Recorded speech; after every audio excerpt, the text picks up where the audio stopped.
$5 a week with a brand new car. So I enjoyed speaking with him and the advice that he gave out to the public, to all our Samoan friends and families, to come down and see Muriangatele. That's a Ye- big deal. Beautiful. Yes, and this is why we are here, Savea, to help our people. Because you must compare, you must check other places and see what's the best you can get. You cannot just close your eyes and sign it because you're going to lose a lot of money. And I'm talking about megabucks. Either you're going to throw it away, your hard-earned money, somebody else is taking advantage of it, Savea. So yes, you must check. If you're not sure, you must talk with people who you trust and know about it to get a second opinion, and then sign the vehicle sale agreement or then the other finance papers. So yes, we must be aware, and also yes, get back to our in terms of advertising. So where we talking. Yes. Sometimes we have to get out of this track, but because there's so much happening, and we have to come back again. Yes, advertising is very important. Once again, you must yourself judge and see what are we actually getting, or are we getting or just being advertised. So there's so many things in terms of advertising, so many things in terms of finance, the quality, the service, the year of the vehicle, the price of the vehicle. All these things one must be sure of, 100% sure before signing Savea, which and by talking with you and all our people listening, we get to come to know what a time that we have gained a lot of information about these things, and so that people or other people who are trying to take advantage of people who don't know much about it, they will have to step back and watch, because the ears will be pulled and brought in front of the people so that they know these people have been doing this survey.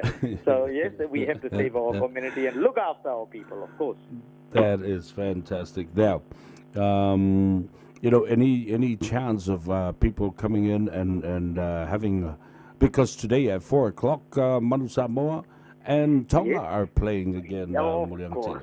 Yes, and this is the time to have a nice feed, and there's plenty of palm winoka. Go home, have a few drinks, and relax and watch our game. Savea. Absolutely, yeah. No better time on a rainy day like this, having a nice feed and sitting and watching our game too. So yes, it's all here. People can come down and have a nice feed and cheer Manu Samoa team today. And you never know. You might cast your eye and around, and you might find something interesting that it could start the conversation, my brother. Yeah, that's right. A lot of people have bought cars today, Savea, and enjoyed the Paumo and Oka, and people are still coming, buying, and enjoying the food. So yes, if you're in this area, if you're even looking for a vehicle, please do come down, have compare. And it was good to see our good friend David Tua. And if you go to the Henderson Cars Facebook page, you can see us live early in the morning with David Tua, and you see the size of the pot. It's a big one to survey, and there's plenty left over here. Some is definitely coming your way. So you can go to the Henderson Cars Manuka, if you can type there. It's another Facebook page there. You can see it all happening there early in the morning, and there's plenty left too for everybody. Fantastic. All right, let's do the numbers, because you're still open until what time today? You're also open tomorrow, isn't that right? Yes, we'll be late here, but believe me, I'll be watching the game, Savea, right from the kayak. We've got a very big screen over here. So yes, we'll be watching it live from here too, and at the same time, we're here. So if you need help, please do come down. If you're running late, give us a call. We'll definitely wait for you. We are at 194 Cavendish Drive in Manukau City. 194 Cavendish Drive in Manukau City, and the free calling number is 0800 711 711 0800 711 711. That is fantastic. And the other thing that I forgot to mention too, it's what a way to bring people together, because our Tongan brothers and sisters is part of the Henderson Cars fraternity, and also our Samoan clan as well. So what a great time to come together at this kind of weather, sit around each other, and enjoy watching and cheering for both of our teams, Muliangatele. Yeah, absolutely, Savea. Always, the rugby is our a nation game, and it's always good to see our teams playing and cheering and being and supporting them. So it's a great feeling that we get, Savea, and it's been playing after some time. So yes, we are all ready to watch. Thank you so much. I look forward to chatting with you at some point this afternoon. But at the meantime, go and enjoy your time with your customers and the Oka and the Paumu. You know, plenty of there to go around with a lot of people around. But thank you so much. Always a pleasure, Muriagatele. Likewise, Savea, and definitely I'm sending some palm wine Oka for you. It should be on the way, and you get ready. You should receive it in 15 minutes time. Yeah, Fácil, Taylor Fionga. Yeah, there you have it, ladies and gentlemen. Le tautua le namo o si ufongo sa mo le fionga mulianga tele singa le Henderson Cars I lona office o tu le tasi wafa Cavendish Drive I Cavendish I manukau anga ia o lai fai le lato woka ma le pau mu o ia fa pe fo I le fai o le laisa ma le kali o la sisi me wa uma le aso aga ina ia fai le tau maftanga ia mantua la ola ia fo ma le TV o le televisi tele fo ile fai si malulu le nei teimi o le aso ma le to ulo timunga anga I loa la vala ia e mai moa ai le talonga I le vaotonga I kaletahi ma le manu Samoa I le uli nei le tau le tu lai fa ka fia fo kai e kai fo le fa ka manga va fo yo le talo fatua I le tunu tiu te mawhai walo whilipo lo whenga I ma oe le nei aso ia a o talia la umalo wha aloarungia le sunga le papali I tele John taimo le lagi afele ia a wafo se wha talanoanga e winga I mea o lo tutupu lo tātou tunu le ngase o malo ua ngase atua I masamo uma o lo o lala mapapa au I wafo ia tunu u mamau.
Radio Samoa. تسليمة يبطل Amo.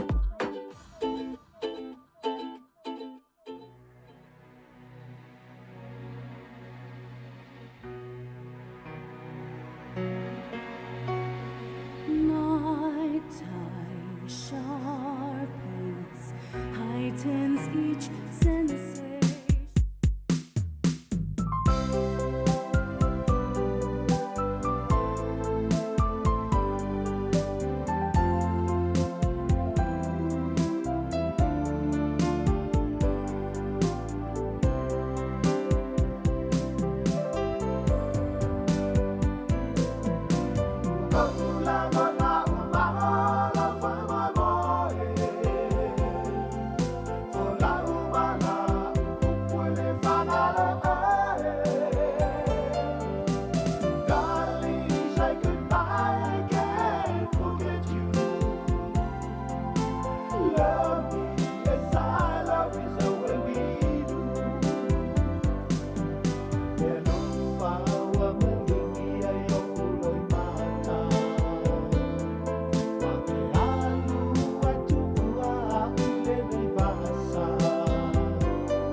Radio Samoa, kasilima ivokulu amo.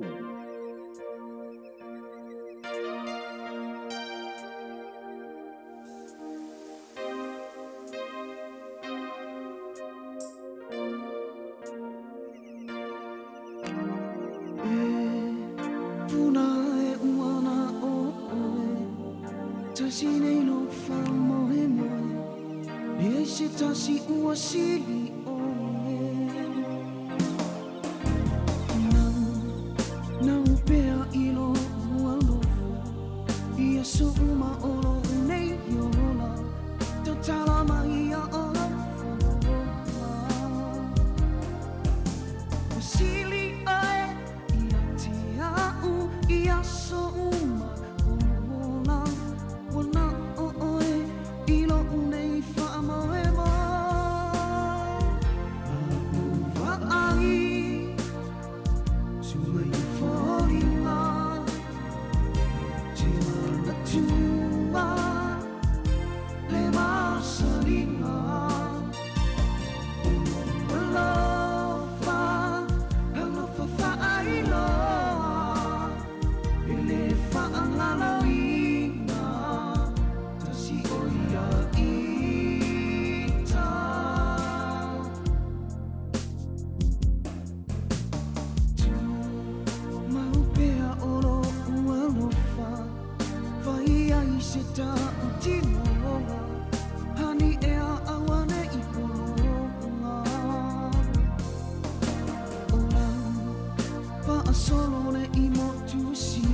putangane imatusia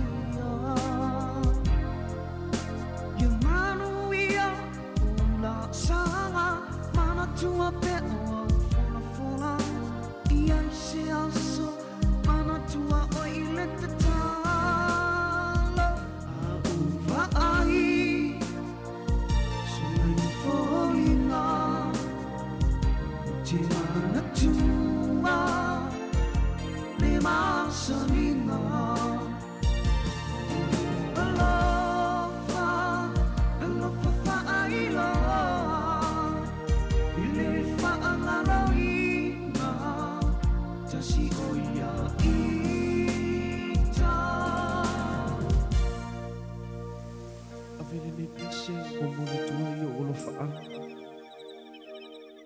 Ia te nui lapi Ele mawhai o na whaangaloi Tasi mai moe o ia te Ele mawhai o na whaangaloi E tū maula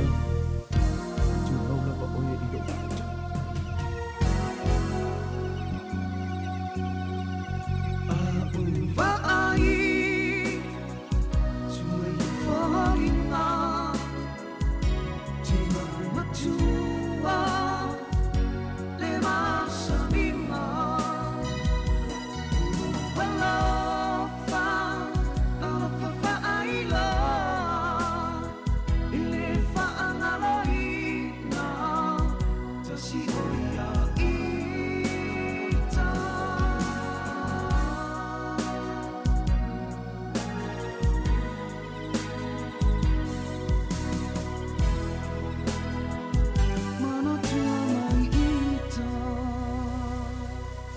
So I'm in my young 70s, one of the queer at the marae. We do a lot of things for our community, birthdays, kapahaka, schools coming in to do their overnight noho. COVID-19 was difficult for us. My sister passed away a week before lockdown. We were only allowed 10 people for tangi. Her children and grandchildren grieved by themselves in their own homes. When everyone gets both doses of the COVID-19 vaccine, the important traditions like tangihanga will be able to just go ahead normally, allowing families to do what we normally do. For marae representatives like Hinekahu, the stronger our immunity, the greater our possibility. Wasilia malelua sifulu tausanga le au nanga whaatutuaina a le South Seas Healthcare i Otara. I le lato tautua whaapitoa mo le si itia o tūlanga le lei, mo le soifua maloloina, ma soifua manuia o tangata Pasifika. O lato au nanga e ala i le Wellbeing Hub Services, e au fia ai le tele o itu ainga sosoani whaafoma i matausi mai, e taula amua i lava alii matamaita e Samoa. E tatala le ofisa foma i asonga fua i le asotonai, e maua i te tonu o le taulanga whaatau sifulu wha pea mall i Otara Mall. A whai o sa ili sau foma i whale ainga e tala noa i le ngangana Samoa to i taungo fie. Bili le South Seas Healthcare mo sau appointment i le lua fiti tolu iwa o tasifitu. Pe tangai i le southseas.org.nz. Palo e whafonga pēle tautua mo oe le se ufonga o Samoa, le Radio Samoa, sifulu lima i watolu a moe o kilani Masavea Pesta, Al Harrington Lavea, e le nei fo i astona i o le masina le nei o iulai. Sifulu fitu i ei aso masalo pe toe lua ava i aso i kako whaamawai fo i a iulai. O leo whatasi maile tua fine i a tala maile tātou whale vale le Car for You i nai Manrewa, i o a fo isa li poti i a masitala, whaafonga le tunu o whea te anga i ei le so sa ili ei se vale le leivi, ia ma se sa fo i mole ainga whatalo whatu tala, a lola se fo manuia whaftai fo i mole teimu whaavanoa mai. Ia, whatalo whatu fo i savea, ia malo tautu atu nuu, malo fo i whai o whai nei aso savea, ia ti munga mai nei aso savea. Ioi, o le aso au le luakulo i ngai ngofo i le Car for You ma kausami eise a KFC, au le mea ngā leanga i o kou Ia, sa o le tau noanga savea. Ia, lelei, whaamamoa sa manuia le lava i aso o tuana i atu, ia, o le fau tu taura ngā ruenga le neiva i aso, ia ae le mawhai lava le lofo i le atu, no u mawhaatalitali mai, i le teime e au tō wa atu fo, i mawhasiringia i le tūlango sa soani mo sta vale, sa o le Ia, sa o le savea, ia, ilo nganga whaaloalo, o te whatalofa atu ai fo'i le paia ma le mamalu o si o tātou atunu o lo whapeo na maua mai pēa le whalau iloaina o si o mātou company nei o le Car for You. Ia te minisa vea o lo whatumuria le mātou ofisa te minei o na o lo o iai fo'i ia nisi fo'i o toa tele o lo ta lia fo'i o lātou tanga mai o mātou finance. Ia le ngate na ia o le fo'a ia nisi o customer o whaafia ina le nei tu la o le o whaamanuia ina lātou tanga. Le fo'i wa whaamanuia ina e se tasi fo'i o mātou ta vale o piki apu. Ia le ngate na ia tasi fo'i o mātou van. Ia le o mātou e fia lava nisi o mātou customer o lo iai loto anei.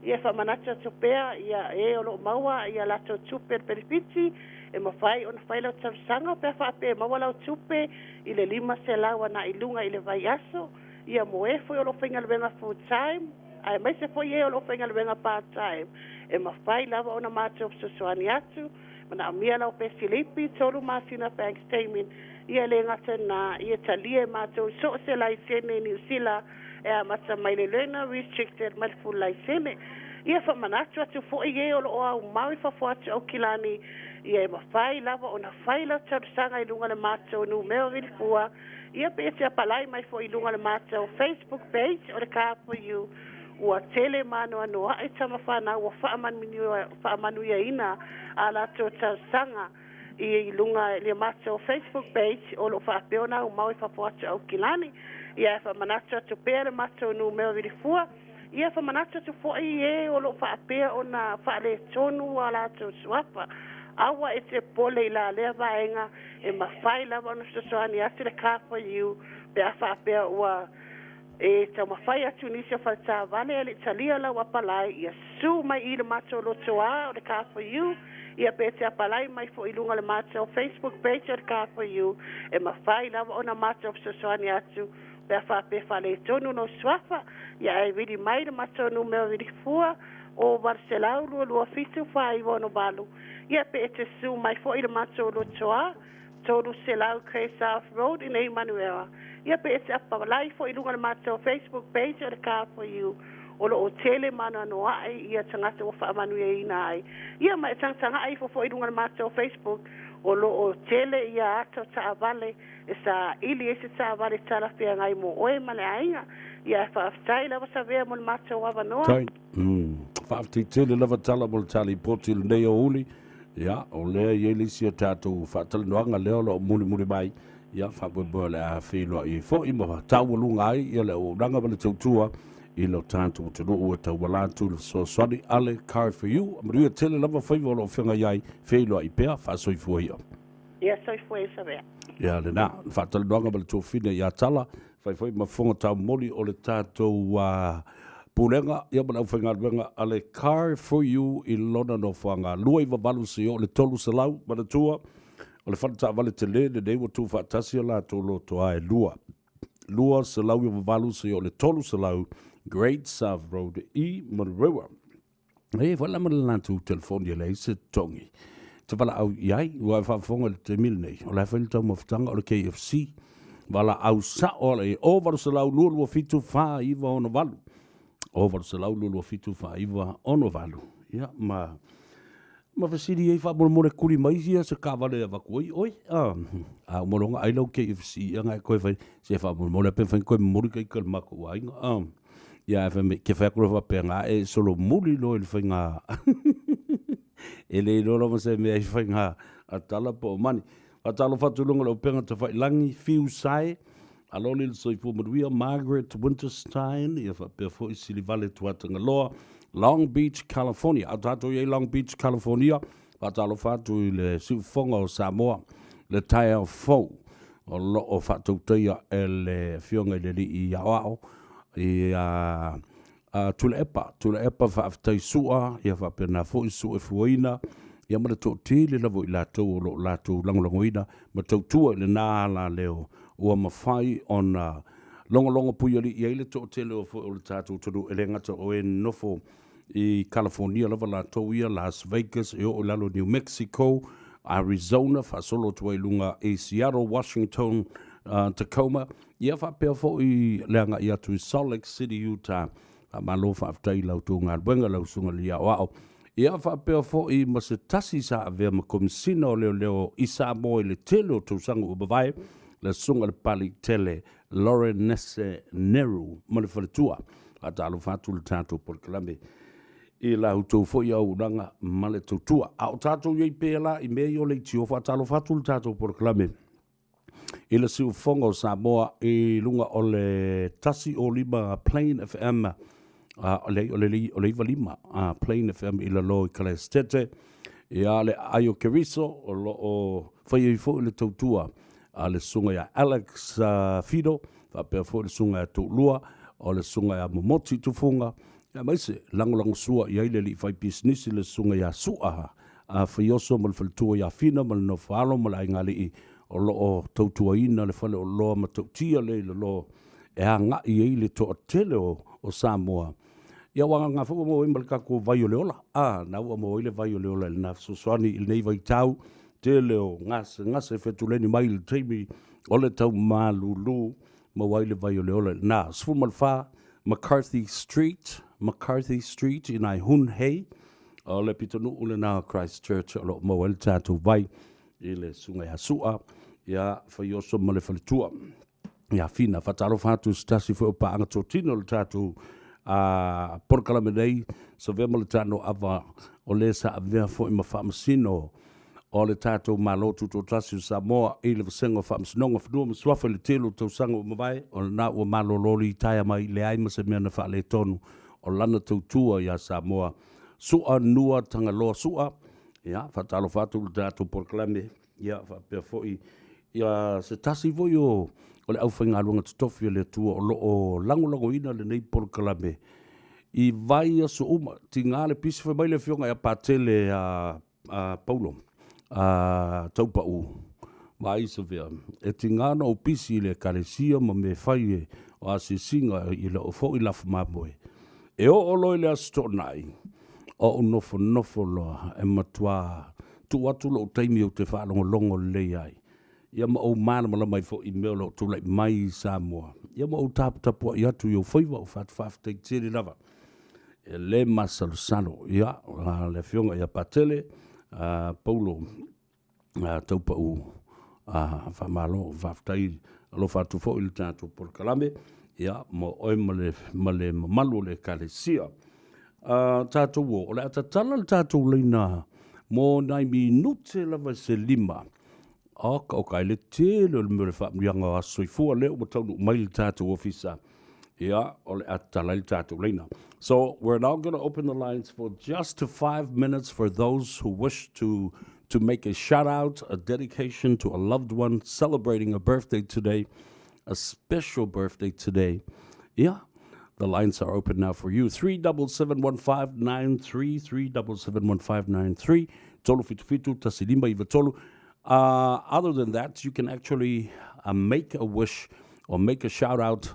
I whaalewa tu au ilunga o tātou Facebook page, ia po o tātou YouTube channel for o lo mafuta mai ai ia Yese Tupua, whatalo whatu tātou porklame, saying aloha from Hawaii, o motu maulio, tālofa o lefu ale, ia whapea fo i lo tua whina Sharon Manea Whainga, o Nati Sa'u Charles, valole soifua muria, ia whaaftaile mafuta mai. Now, the special dedication, birthday wish for 74, reaching 74 years old today. And that goes to Tuputala Tumunuvao from Waipahu in Hawaii. Happy birthday to you. A very special birthday from Severe and the program Severe and the Tano Ava on Radio Samoa in Auckland, New Zealand. Wia telelo wa soifua le tina matua ya Tuputala, whailonga ina le fitus fumal fatu sangolo na soifua ile so, lo alalam papa au inai Waipahu i Hawaii. Ia, lo mole tuelo whangal tātu porkalabi nei, sa vea maltando ava a message ya whanau teine. Ia, le tamaita i o Bonnie and Connie, tapena foi Evelyn, ia, and especially from your daughter and granddaughter Doreen, Tommy, vatalo fatu ai fo I atu to uma masu to wainga, but we are level from the twin o las whanau tina, ia ma le wha mo le a tele ni mea lofa, kia le fo mangi kupe, ia maulo soifua, wha poponisi tau sanga stele, e mafutai i le ainga, ia wha pia fo i le tautua i le kalesia, le lotu, ainga, ia manuu mafio anga. Ta alofa malo soifua manuia? Ia, ta alofa sunga alo. Ia, o haftai ndewa noa le ua, o te oso e whapose, i ore whamanu e les whana ore, to whine a whanau tiki. Rea sone a to e ino hono sulfi tosanga. Ia, i ere tua, awari mea o, ia, maoli sias tele whapenei, oro soifua ore to whine, ia, ora whanganei mai atu ia Samsoni mai Elena, ma sefo kupa. Ia, me sefo i whanau a whiu pālangi, ma e tun hewa i Australia, ma nare mana ia, ma i tei, ma nasai. E maoli sias tele whapenei, o tatou mafutanga e silsileilu tuangana le telefoni a wui ka mona mole whawhetai te le da sunga le stale mole ava noa tāua le yaso. Ia, alo whawhetai but bia la fo le yaso wha soifu ia. Joia. Ia, le da. Ia isi asa whanau o tutoe. Ia, le ala. Ta alofa balo soifu manuia. Soifu manuia sa vera, ia whawhetai mole ava noa. Ia o lalo tata ia tawili atu e whamanuela whanau se o nephew lea o Alfred tu fung hanken Malaysia ia o leaso nena e whanau mai aisan ia o lo whaanga mo o ngā lofa mo oe le atali ia o lo mai se o tina ia le whau ana ma se o anti o lalo tata se o uncle Tavui le pai o le fau ia ngal malmana ia mesi so anti o atelina lo tato fatasi ia manuia le nei aso fa manuia le tua ia te oe ia fa fetai lava sa vea mo le avanoa ia alofa te le atu lalo atata alofa atu fo le tato ainga ia male tua fide ia atelina ia fa suifua ia fa suifua ia le na ole fa mdianga le na. And once again, happy birthday and celebrating 74 years old today to Tuputala Tumanuvao. In Waipahu, Hawaii, all the love and blessings from Sevilla and the clan here at Radio Samoa. Enjoy your birthday, and I hope your life will be prolonged and have strength and faith in God, all the blessings from your children, your daughters, Bonnie and Connie, as well as Evelyn and Doreen, and the rest of the family from American Samoa and Manua, and all around the United States and Hawaii. La tātou e kāre peselea. Whāmanuia tuai I le pe ia maununga le tātou tunu. E mese whatalo whatoi le uso, le sunga ia taupau whetulele malori le soifo mnuia, nei fo ia anga whaua e moe whasa sao a kurisi finge whengaruenga. Whatalo whatalo to whine Gayleen Kelly, good morning to you, my sister. Okay, so now you're in Sydney. The Kelly clan is in Sydney. Yeah, talo falava to Gayleen and the children, and hope you're doing fine and well. Enjoy knowing that you're well, and the family as well. Love to you and your little clan over there. Ole alofanga na mo oile tofine Gayleen Kelly. Oh. O whena ale mai, o luma pauli, wha mai vai o le mauke makamaka ku I Point Sheva, ia vatu wale lei, o la tātou o tāle pese. The late Mailo Ben Vai. E whaamaduia tuai o tau waso soifua I le nei aso. Whaamaduia tele lava le tua I le whaamatuina o tau waso whaapitoa. Radio Samoa.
saufuna laupele sau masinai puwai malu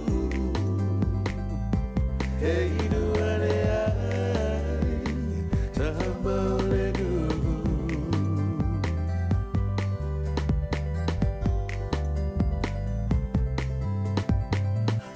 fia ngā motusia le alofa e ua ngā tia talu ai le mafutanga tau le petia talu ai talau tangata ai se awalai le a le pomei lo ulu e wa tau vale ai nei whainga pe ai ue ai whea pe tau e ai manu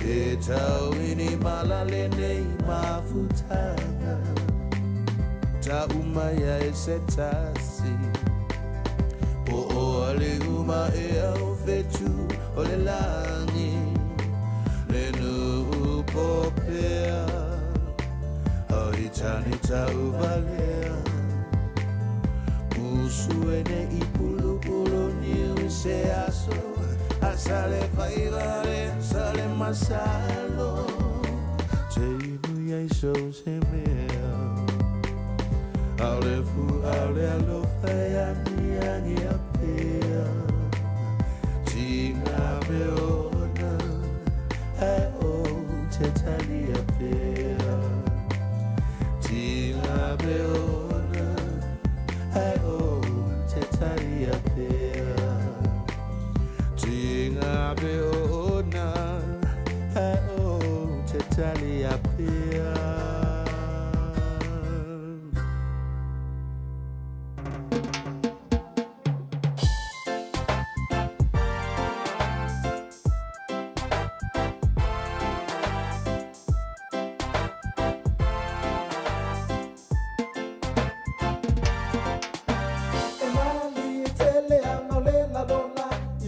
Tanga usoma e masani e maua loa lava o se mala mala wa ele ilo le va o tangata ai o te ta watu o na ole alo o tale ni wana i me alofa ai ale anga loa o le loto awa le tau tala ai fa alongo longo sole faina o se mewa e mawhai sole aua e te toi fai fai sole wa pau o se mea uai ai sole ia e toi tau ma fai mai eui ile o ona winga o nei tangata panga o ita o te malama lama o te musu talia tu i le vale ina ne i tupu o se va a lave lave ai o te fau tu aina o uso uma i le musika e maua malo pe atu tu fatas ai male pele pele mimita sole faina o se mewa e mawhai sole aua e te toi fai fai sole wa pau o se mea uai ai sole ia e toi tau ma fai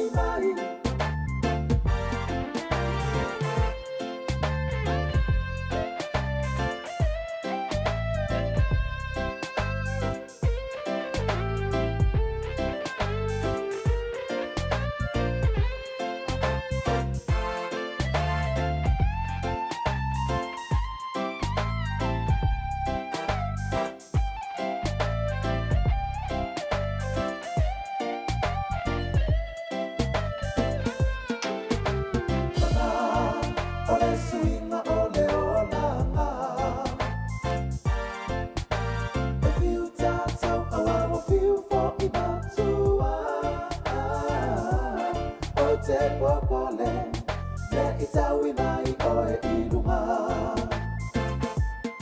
o te alofa e tawalea I matua sole tu uia na uinga bai bai sole ole tu ala sila sila mai sole faina o se mewa e mawhai sole le musika ya lelei o mawhai sole wabau o se mea uai ai sole ia eto mawhai mai Nālofa Samoa, waule nei o kāsu ti alu, a wale sui ale ngila o le kio. A eva mai ina se furu lima iwa kolu, a mo, Radio Samoa, vevela a.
e whaafonga pe le tautua al siu fonga o Samoa, le radio Samoa, su lima i watolu a moi au kilani.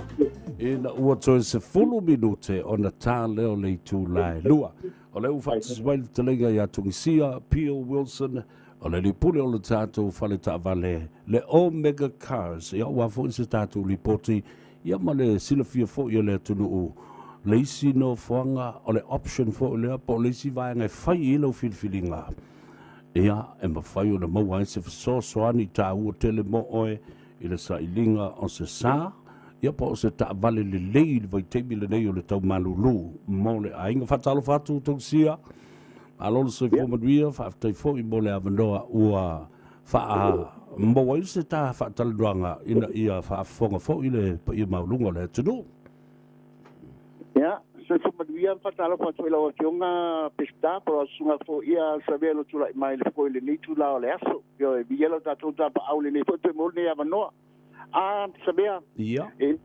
No kikilo, se lo au le lei mai au ke unga. Ia, se lo au le lei. E au le lei e le skamaro le la sau pea au marka karangoa.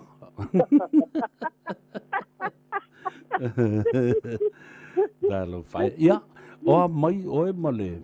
Ainga ia fa pe fo i le tautua i nai le Omega Cars.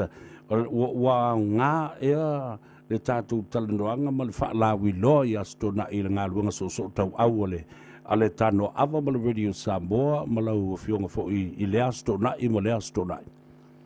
Ia, whaapatai mo whaapasilia sabea. O le talamonia i oe, se lau pasene i oe. O whaonga ina wa vea fo i ka whaatara no i le astona i ma le astona i whapea fo i le fo i aso le vai aso i oe. Wa sila tia i fo le tātou a tunu u ia fo i le tau tua la mika kasi. I whapea lo ni tangata whatau wa. Wa le teimi nei. E mo ia o le leanga le kau. Ia, pati sungali o le lalakonga. Whatu nei ia ma la fo ranger langululi. Ioi. Lua. Le whatua nei a te vala au mai loa ia la wafionga sa bea ai sa umalonga o tala fitasi o uso. Wata liele la tau sanga. E fo ranger mumu. Ioi. A te nane foi. O se o tato atunu ula balea. Ioi. Te nane foi. Ia, te tasi fo i o tamali. Le sunga ia vitolio le ma te sana ingei. Ia wata lia foi lan talo sanga te lui. Wata talo sanga mo se ta vale longa alo. Ia te nane foi. Ia, o lato umai e molta ia fe lima se la wi fe o ilinga na sabea. Malo. Olo no winga ele ngata na maua le ki o le fo o le tavale fo ku le ki ko ku ko malisi ba lo fa o le sa o le tu si. Yes, correct. A fe lima se la cash.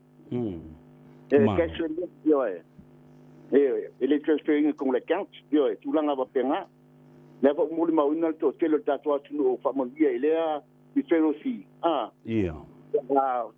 To telo la to wa ele ma se ele ele tu wale falta wale le Omega Cars mola to sa ele ga bella to seleni yo talamonia le sabia mo le tafi malo va ta ia mana tua la e malo lo le o ele so tao lo do winga o le tala lava se ia pa ia le ale tu la o le fifide ia ta e fo te tenki lunga le fo e o tangata fatau a va e tale lima tale ono tale fitu tale balu ole ia tangata fatau ia e tala lava lo Omega Cars al mela to e tanta pudi le no se malo lo fo sia ia tala belave ia ele ma fai lava no tali to lima ina se fanonga se su mai tala mai au ia tonu lo tala meka e te tau lava fa tino le mato tiuche e sa lava pelali temi le leva la fia e fai lava la matonga luenga ina ia mai malo fa ta ta u tele na vai o la so tau sila ne le mata o pule wale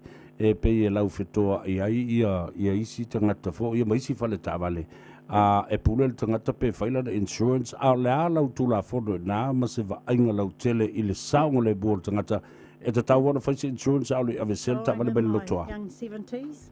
ia sa le la sili fa tai mo fa silia sabea o me mo tino lava ai le tu o le tangata le fale ta vale el o cometi lava insurance ta vale mo le lo vai aso ai o fo le temi le fa tu mele fo peter ina mana e pai ta pena ma tole insure ale na ko ia e fa ai ata tawul tanga ta alwan na ia la to insure lan ta bali ba pa ia te taulang o ke nai tira insua ina ta vale I to tonu le lo pa so le ana ave ta vale tua ina ia ne ke ua solo mule tua ai le be ai linga la wala ya la ko pa ai ai te tonu o nga pule ale o ka ka pe fai pe le a ia ta le la pa le tanga te pe se insua la ka vale te le ai ya le pe pito sili le na fainga tape a fa pe mai la ele insua ina ta vale ai la be le ta vale ya na tinga inga la I te tongi le ta vale a wale si ta vale mera ia e fa tu I fa petai fo mo la fa si fa petai fo mo fa mana tunda mai ata ita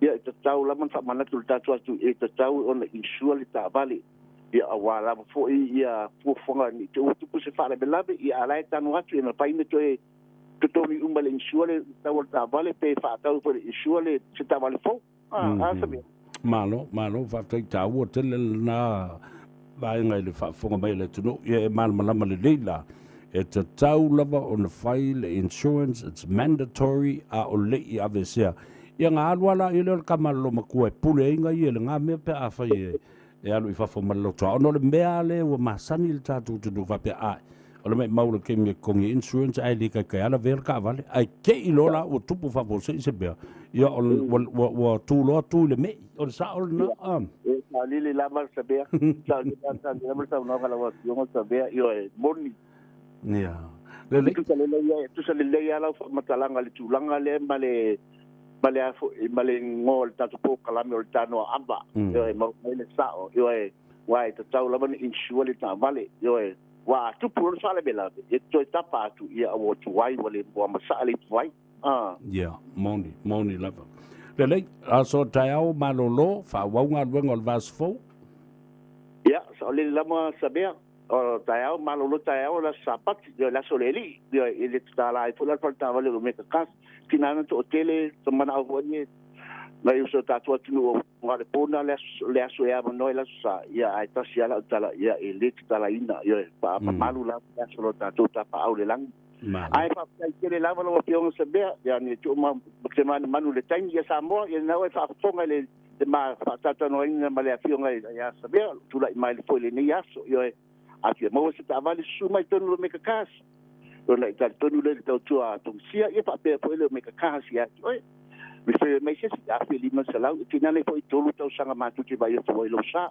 wellness fitness registration pa pe for se vecino ta vale ma tu ti vai foi mai tu langa ya su mai le no se la Kevin Stray man ka no se la Kevin Stray man ka pe va au mai te foni o ivo o lo tasi pa bituono lima vatasi o lo tasi pa bituono lima vatasi ya manu ye tele fai ba uso tai fa te tele lava tu sia ta fe lo ipea alo fungia le tuanga luenga o lo tau fa bae o nei aso ya tu a tu lu mo le tua ina ia saunga le bume uma ya I'm real tele lava sa pati le aso taiao ya manu ye fa soi fuia le na wa tal donga ma le ftelenga ya tungsia Pia Wilson ya o le lipula o le tātou whale ta wale le nā le Omega Cars I lona tuatusi lua salau great Cavendish driver ya ma ngai fo ia I le lātou tuatusi le nā ya po le lātou telefoni o lua tasi whawhituono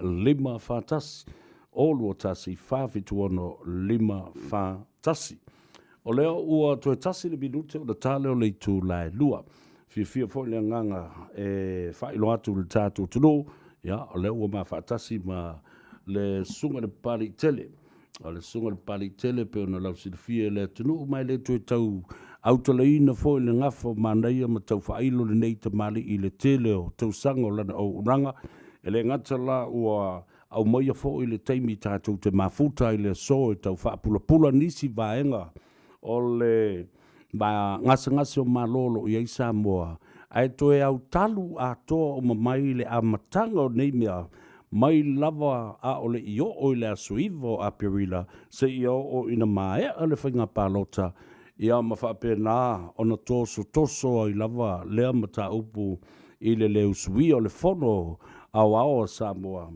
I le taimi na pei o na whaatulanga ina mai fo I le tula fono I te tonu o le fitu aso se I atoe o mai whaamsinonga o apili se I tātou toe se I le mata upu o le whaamsinu sili ia ma le whinaunga o whainei tu le EPA ma le HRPP ina ia whaamalolo ese le whaamsinsili mai ona tofinga whaatasi ai ma le whaavai o le atunuu ina ia te taupea o na alo ia le usuia o le whono. Pe a mai ana ia tātou whaasisilanga nei ia ma se pese vavai iei foe e fo i mai. Tāntu talanoa ma le sunga le pali tele o lau malo whaalorungia le nā ile nei fo i au hauli.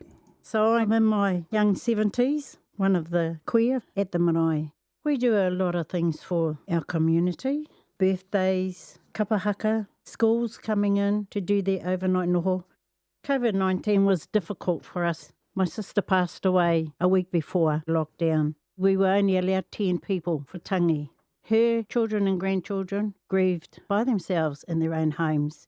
When everyone gets both doses of the COVID-19 vaccine, the important traditions like tangihanga will be able to just go ahead normally, allowing families to do what we normally do. For marae representatives like Hinekahu, the stronger our immunity, the greater our possibilities.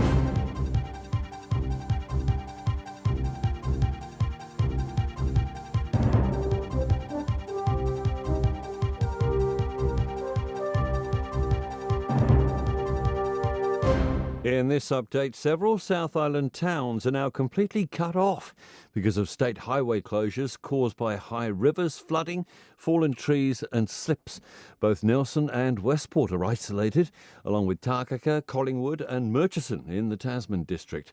Waka Kotahi Journey Manager Triska Forrester says people should take extreme care on the roads and only travel if they really have to. There is a number of, surface spreading issues and there will be debris. So extra time, slow down and watch your following distances. It's not over yet in Bulla district. The river is currently running at 12 metres.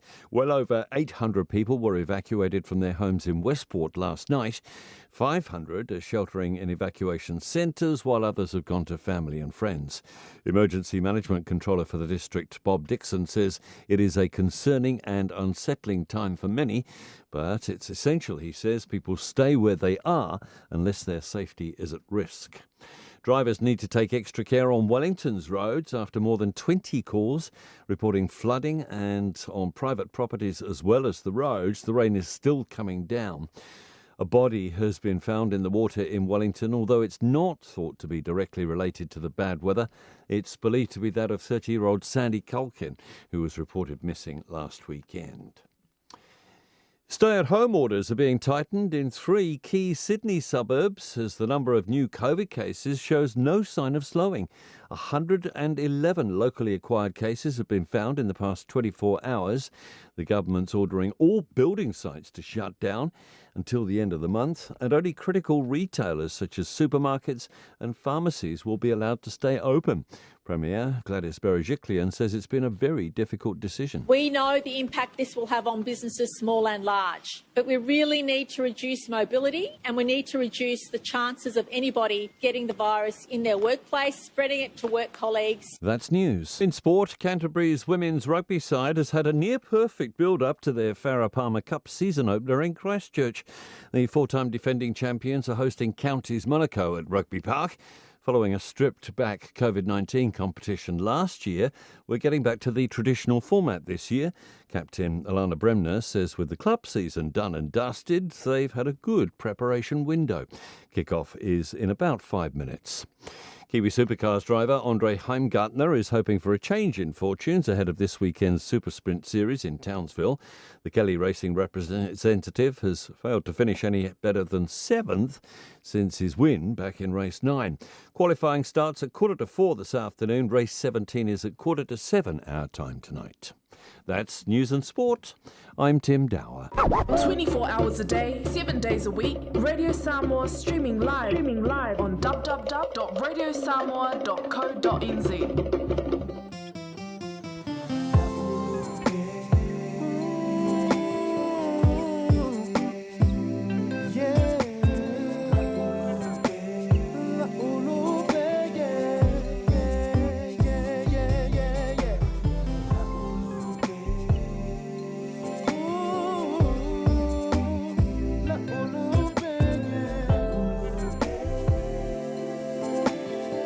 She reminds me of my Lulu.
tu nai o ha se fasa vini vini ai lo loto i le whainga tā o le nofu matata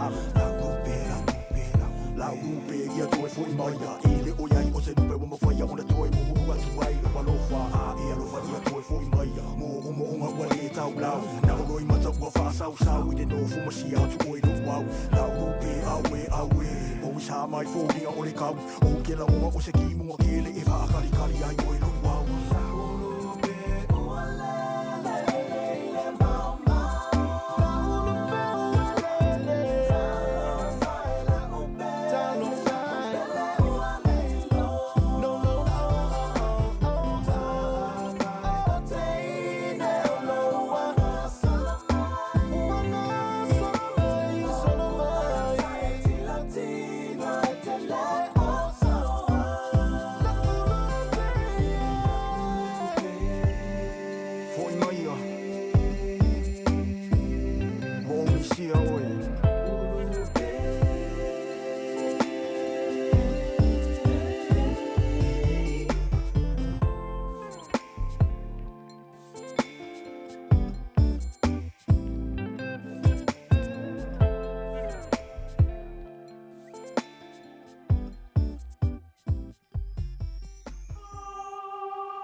Fianga su fi loi fo I fata si ma tatou fa salonga fa pisinisi o le nei fo ia uri o le astona ina o se fulu minuta o le mo te ai daily tu lai lua le tautua le nei mo oi le astona I sa vea ma le tano aba e te maua ai I o le sa ana o tu o lalo lava ia te o sa mo le nei fo ia uri tango e matua press the like button and share our program to all our friends and families around the world. Yo, tango e tufal tātou por kalame tele me tāua. E o fo le ngasi o malo ua tula I mai. tele mea taua ua malamalama ai le atunuu ia e lē toe autalaina le fau o manaia o lenei afiafi ia o lea ua faatasi mai ia le suga le palitele o se tasi o lo paaga totino o le tatou polokalame lenei ia e maisi o le tau faapulapulaina o vaega ese e pei ona iai ia le gasegase o malo o le tulafono o lona tomai ma le agavaa sa tautu ai i le atunuu a o vea o ia o le pulesili e faatumutumu lea o le matagaluega o faamasinoga o le tatou tunuu i le telo tausaga umavae ae leʻi toe taliu mai i New Zealand faauau ia o oga ma tulaga faapena faalelei atili ai le tautua i niaso o i luma faatalofa atu ai le susuga palitele John afele taima le lagi manatu e lē toe autalaina ia le tulaga ou tulaga faalupe o le paia i le suafa faapea foʻi ou taulagi ia o la ua silasila mai Samoa faatalofa atu ma le gaga faaloalo ma le agaga faafetai tele ina ua tafa foʻi lou finagalo ia tate faasoa i lenei aso a o faafofoga foʻi i Samoa malo le soifua manuia afio mai e le mota nei tauta se ava se ipu foʻi o le taeao ia ua mae ona avamua le atua i le tapolokalame lenei taeao ma le faaloalo ia faatalofa atu foʻi ma faafeloaʻi atu i lau afioga savea ia ua foʻi le tatou pokalame lenei aso tonaʻi ia savea ma le tano ava ia e te maua ai le tonu ma le saʻo ia o paia foʻi ma mamalu ma sa mafaiga i lau afioga savea ia vaapea foʻi le mamalu o le pulega i le fioga i lipule ia vaapea foʻi le tatou litio nei ia nunu atu ia faatini o tausala e le gafa taulimaina i se matou faamatalaga ia e piama foʻi i lau faafeloaʻi ia ua foʻi le paia maualuga paia lasilasi o sio tatou atunuu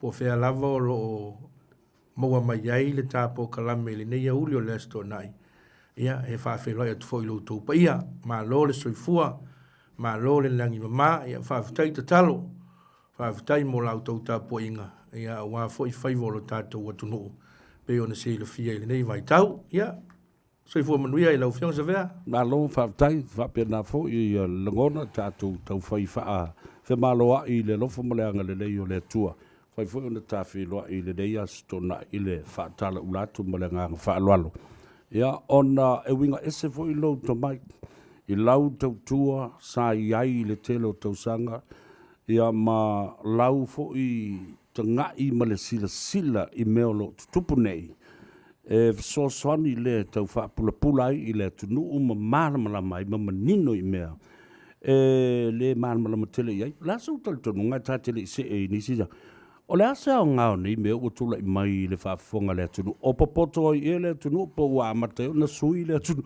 pa ua faaliliʻi ai pe ua sui le ala tosi ua pe ua fiafia e faalogologo foʻi lea i mea le tutupu maʻoaʻuina ai ia lasou talitonuga i nei maumea ua tulaʻi mai malo faafetai savea o le upumoni a savea e se le aoga o pokalame nei me se tatou pokalame nei a le tano ava ia asotonaʻi ia manifi foʻi o pokalame a le tatou litiou foʻi ona taulamua ai lau fioga savea auā le taulogologo i le paia ma le malu o se tatou atunuu e me se lava lenei vaitau savea i le tulaga o loo tulaʻi mai i totonu o se tatou atunuu o le upomoni i lau fioga savea o le tala le maua mai le toʻatele le paia ma le malu o le atunuu ua aoga foʻi le mataupu e pei o le tulaʻi mai ua tele vaega i le gata o le tulafono faavae ia o nisi o vaega o tulafono ia ua malamalama ai sio tatou atunuu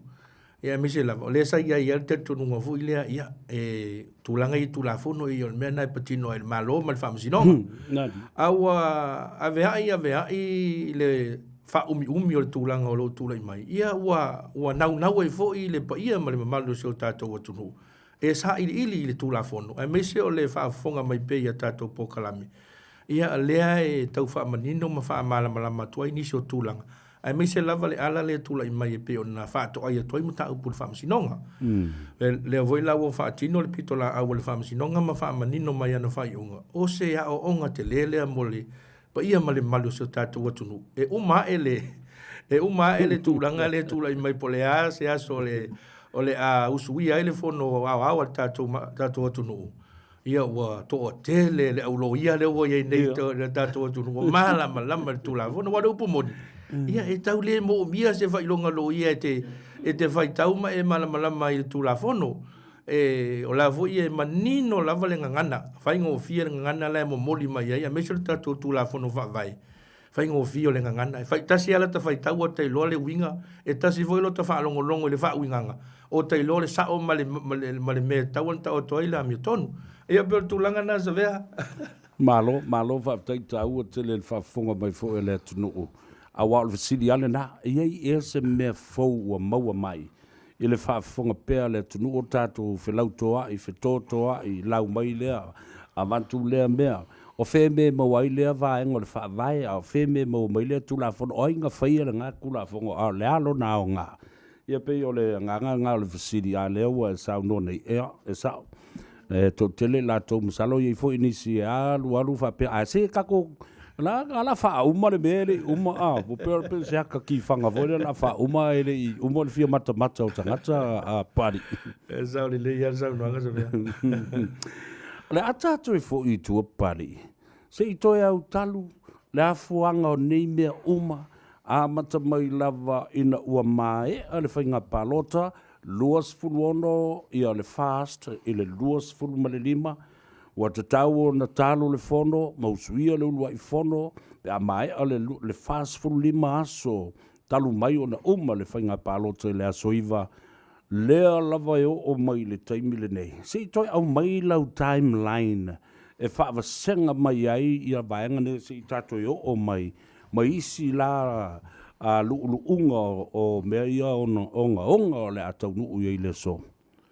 Ma lo fa ftai sa vea, e se le tāua o lo whina ngalo le uwhaalia, la usili le ua tuina mai. Ai mai se ai le tūlanga le ia e le o toi pose si le fia le pa ia ma le malo le tātou atunu. Tau o mango le neim tā upu. Ia ma le tūlanga le e pe ona au mai ai pea sa unua ngā le sunga tui la epa. O lo o tua ina le vaenga wha au whaia le fast. Lea ua o le tua ina I le wha masinonga. O I la tau ia o mafua ai o na tuai o na usuia le fono. Mai o le au ngala o lau fasili le utu ina maisa vea. O le a tato e asiasi I le amatanga mai o tau lumanga o le neim taupu. Se ia o mai le taimi nei. Ia o na whaia lea o le wha masinonga a Samoa ia. O ai tonu wa lea e mafua ai. O na le usuia le fono usu. Alo tātou atunu, mantua voisa vea, na mae a le whainga palo te tele a le tātou atunu I le aso iwa.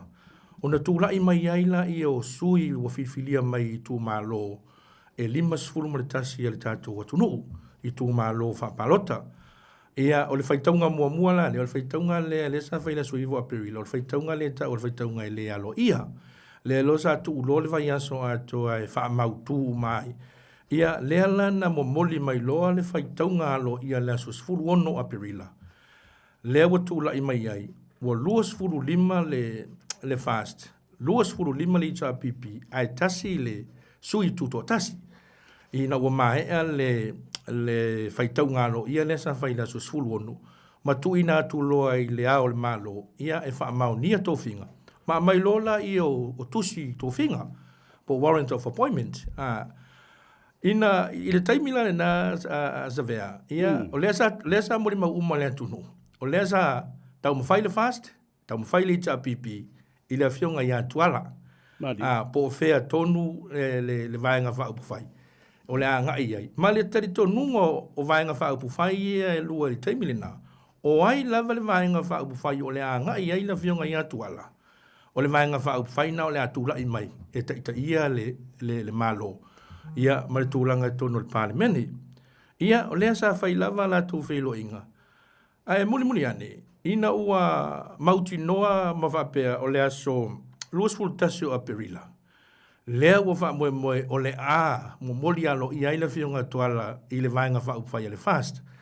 Lea ua whiriwhili le whionga tuala le vaenga wha upwhai le fast. Ia o le vaenga wha upwhai na o le a alue e whai eila na tautua, ia ma tautua le la tautua malo, e ala I le tofi whai pula le parlemeni.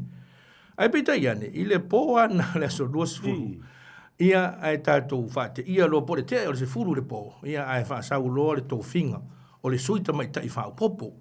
Lea sa whautuaina i e komisino whainga palota. Ia lea o le malo. Lea sa tofi ai le pōna o lea solua. Ia malama e tai au, ua ngā ila whionga tuala i le vāenga le fast. Wa tū lai mai lo le whainu mera. Wa tai luas fulu ono. I le taimina, wa luas fulu ono le fast. Luas fulu ono le ta pipi. Ma le tai tonunga.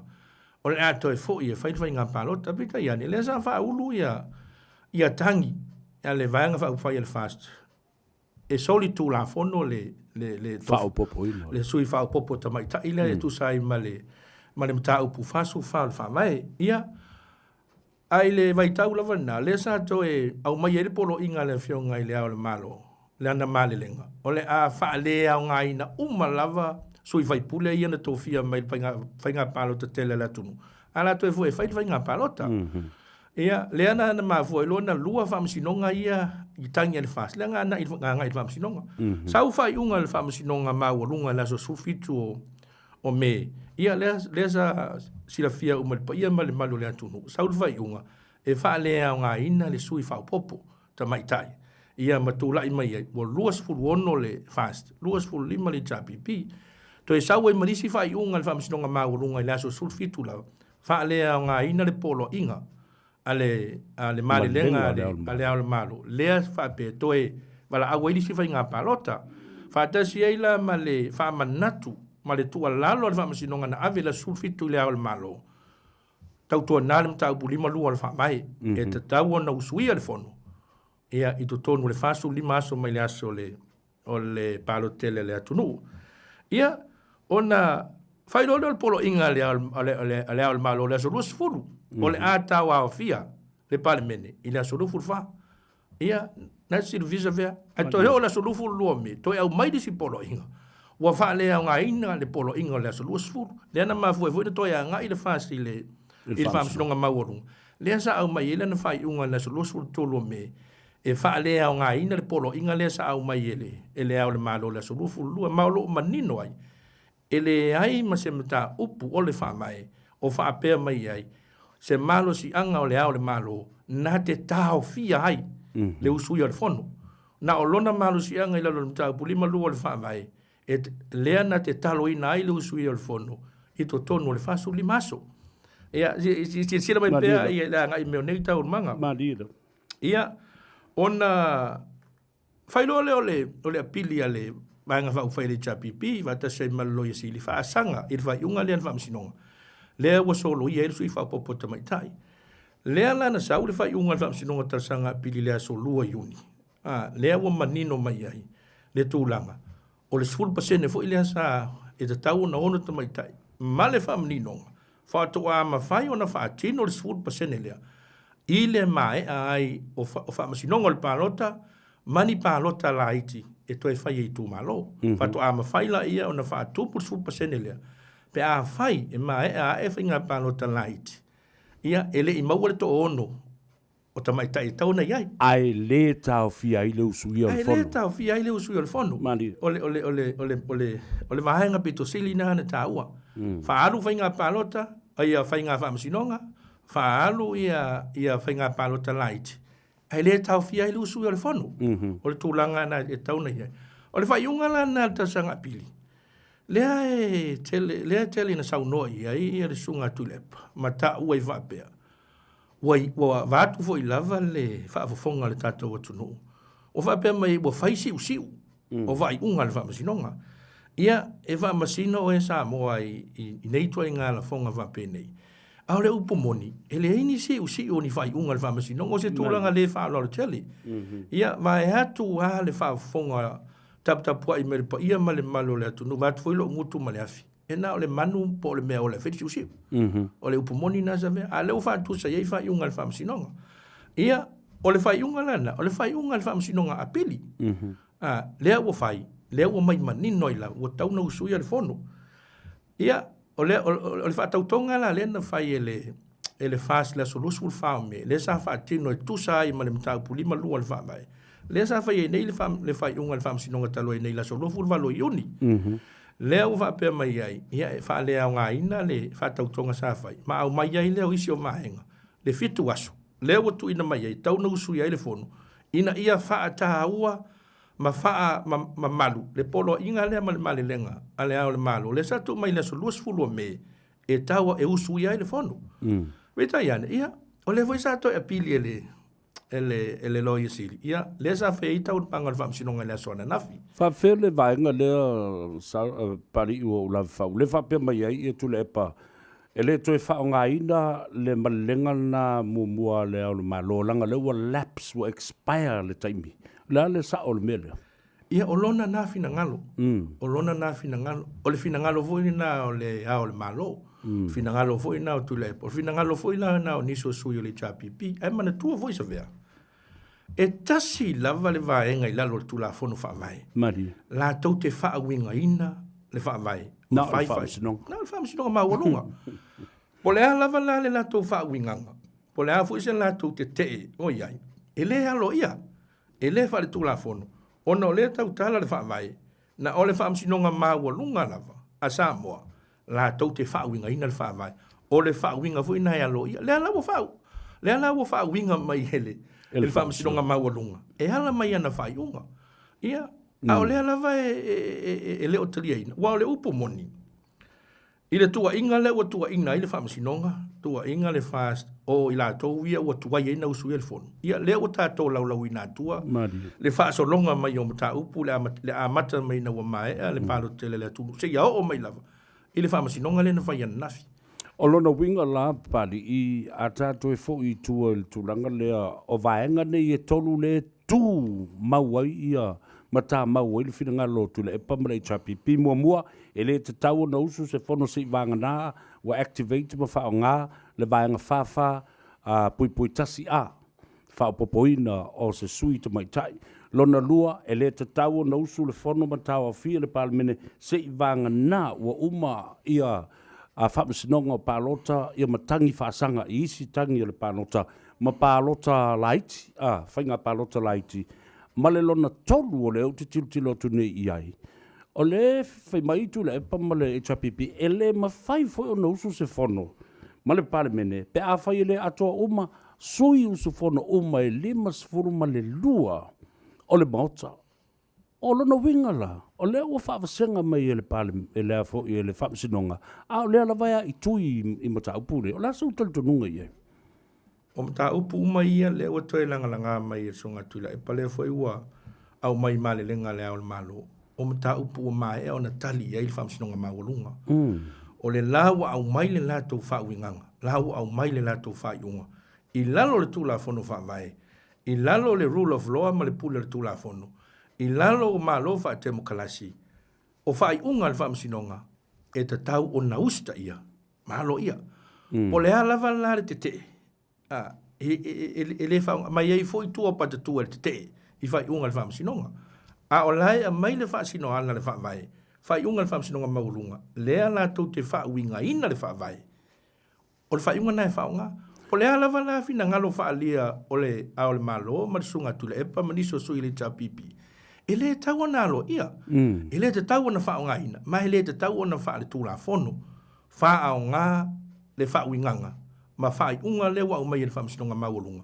pauna o le mea alo ia i lalo le tūra fono wha vai o lona winga la a sa ili tu leila i mau i e toru o tā mau i lo la tulangona le tau na usu se fono e matua le ai se mea whapea i lalo le whaavae o le palemene ma le whaavae papa o Samoa o le sao le na a. Sao le leia la o whionga sa vea man tua foi. O le man nino le mata upu lima lua o le whaavae. I le usuia o le fono i to tonu o le fasu lima aso. O le fasu lima aso na o nai mai e na le pasi maa. Le tūlanga e te tau nei ai ma le aso e whaangata ai le fasu lima aso. La solufu fale sa fa ye fa tautonga le fasi la lol fa ye o la so muli le na ma o na ngata ile maru si anga le fasu le maso le na mai tu la fon o tua mai na le fasu le maso ele o ye se fina ngalo o le fa vai o tautala pe ava pe e lapse le 45 days a o le au mai le fina ngalo le famsinonga na tua vo is avea tu langa la vai o le famsinonga na vo te sila fia a fa ye silence le tu la fono i se vaenga o le tula fono i sila fia le whaamasinonga e ao ngā mo le lato ngā luenga. whaongalo le whaamsinonga le common law. Ia.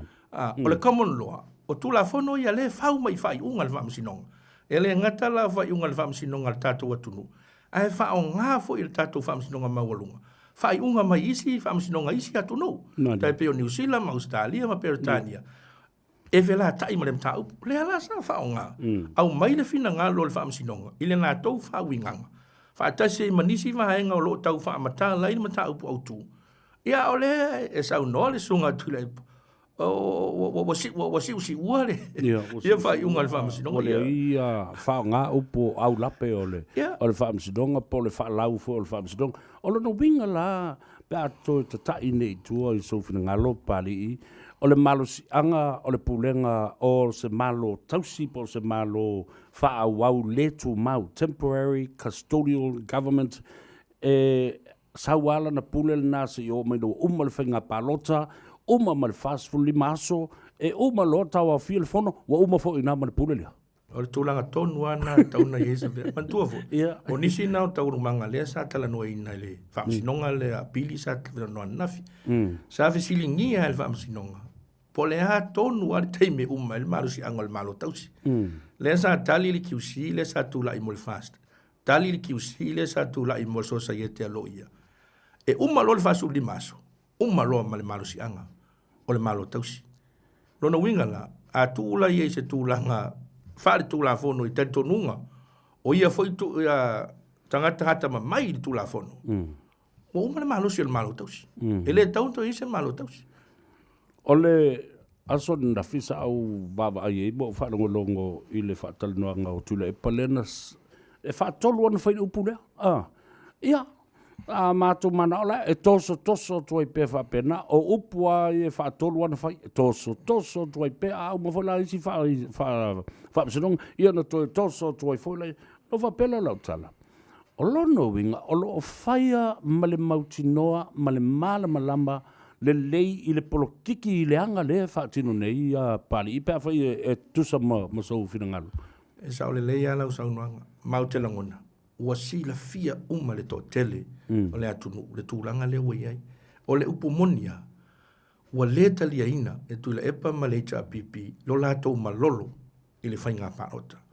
O le ana voi lea, o le toso umia i wapenei. O na lau o la tau si la fia, o la tau o malolo. A o lea e au mai le la tau wha uinganga, o le tūla fono wha vai. Ma au mai e le tūla fono wha vai, e la lafi mai ai tua, o la tau fina ngalo. I le toso le toso ai nei, le usu i o le fono. A o le mea lea ngai i sa mea. O lea wa uma ona fai iai fai unga le whaamsinonga. Lea foi wa au mai polo inga le whaamsinonga. Te tau ona usu i o le fono. A o lea, a mata mai lava i lea o le malo. E lea usi tai polo inga le whaamsinonga. A o lo o manino le tai yala. Le rule of law ma malo wha temokalasi. No one is above the law.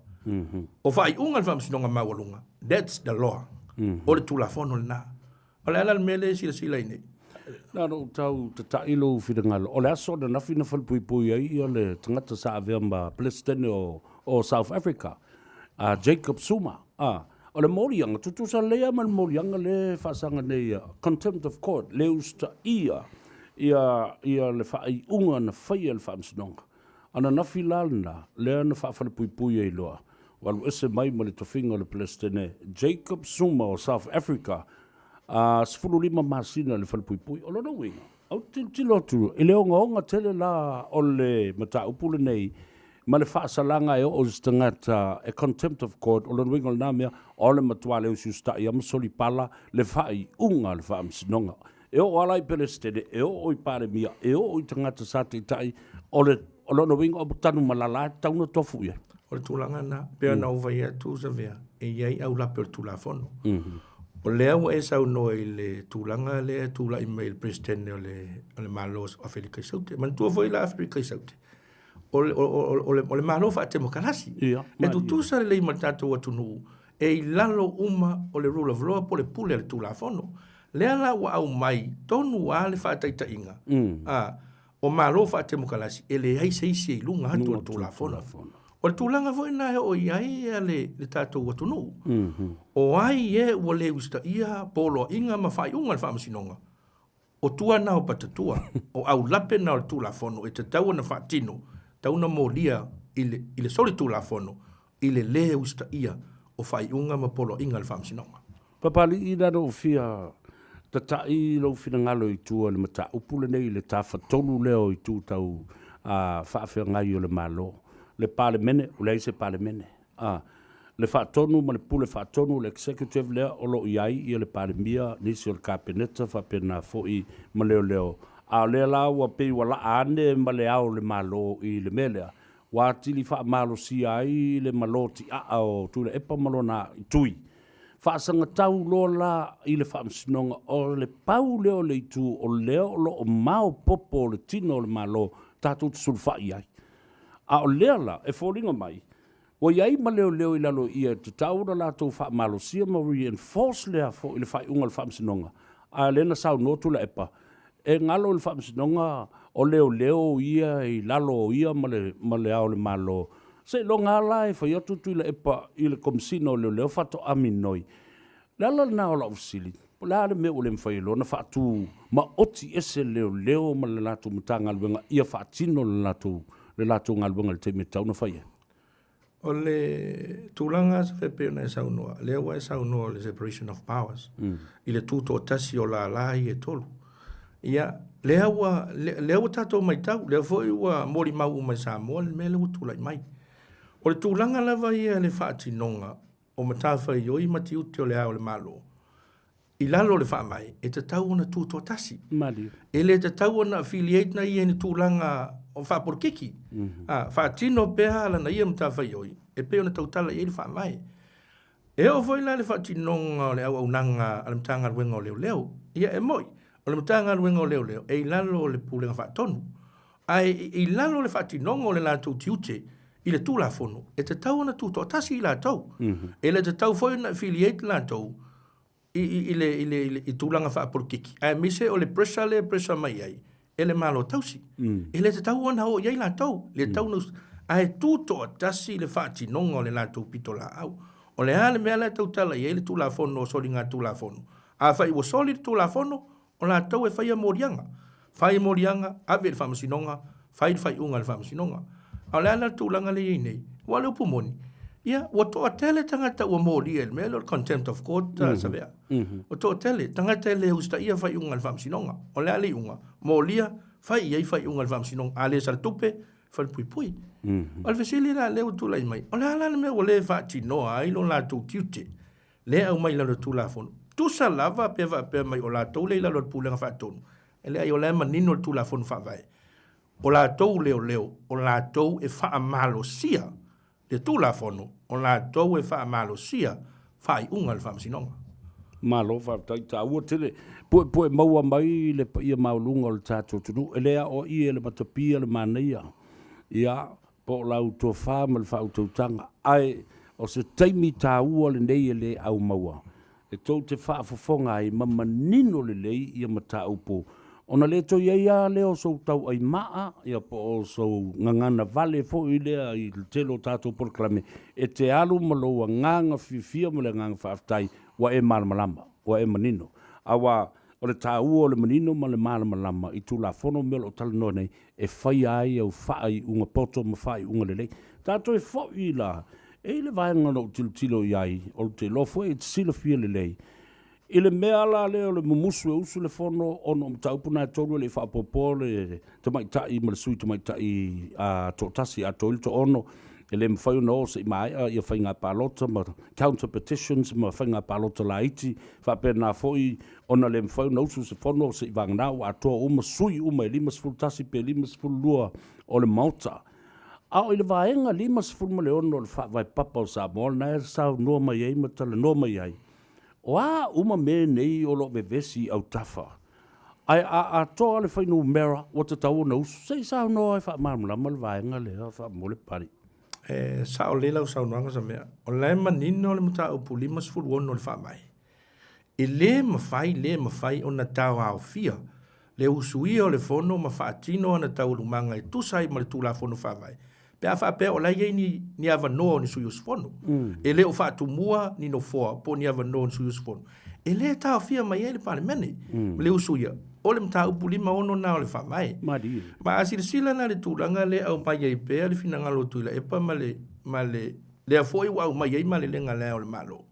E whato a usu ia le whonu, ina ua a toha umano whoa. Ia, sei vai le. Man tuala, a tato e hola i tua sa vea i le amatanga mai talun. E umalo le whainga palota, usu lo le whonu. Tu sa pe whaini palota laiti, po lai whatari tali ni whai unga ni palota laiti, e usu ale whonu. E alu a taun manga le whonu tanga i le tau fia. O le fesili la, o le ane me o tupo le neitei.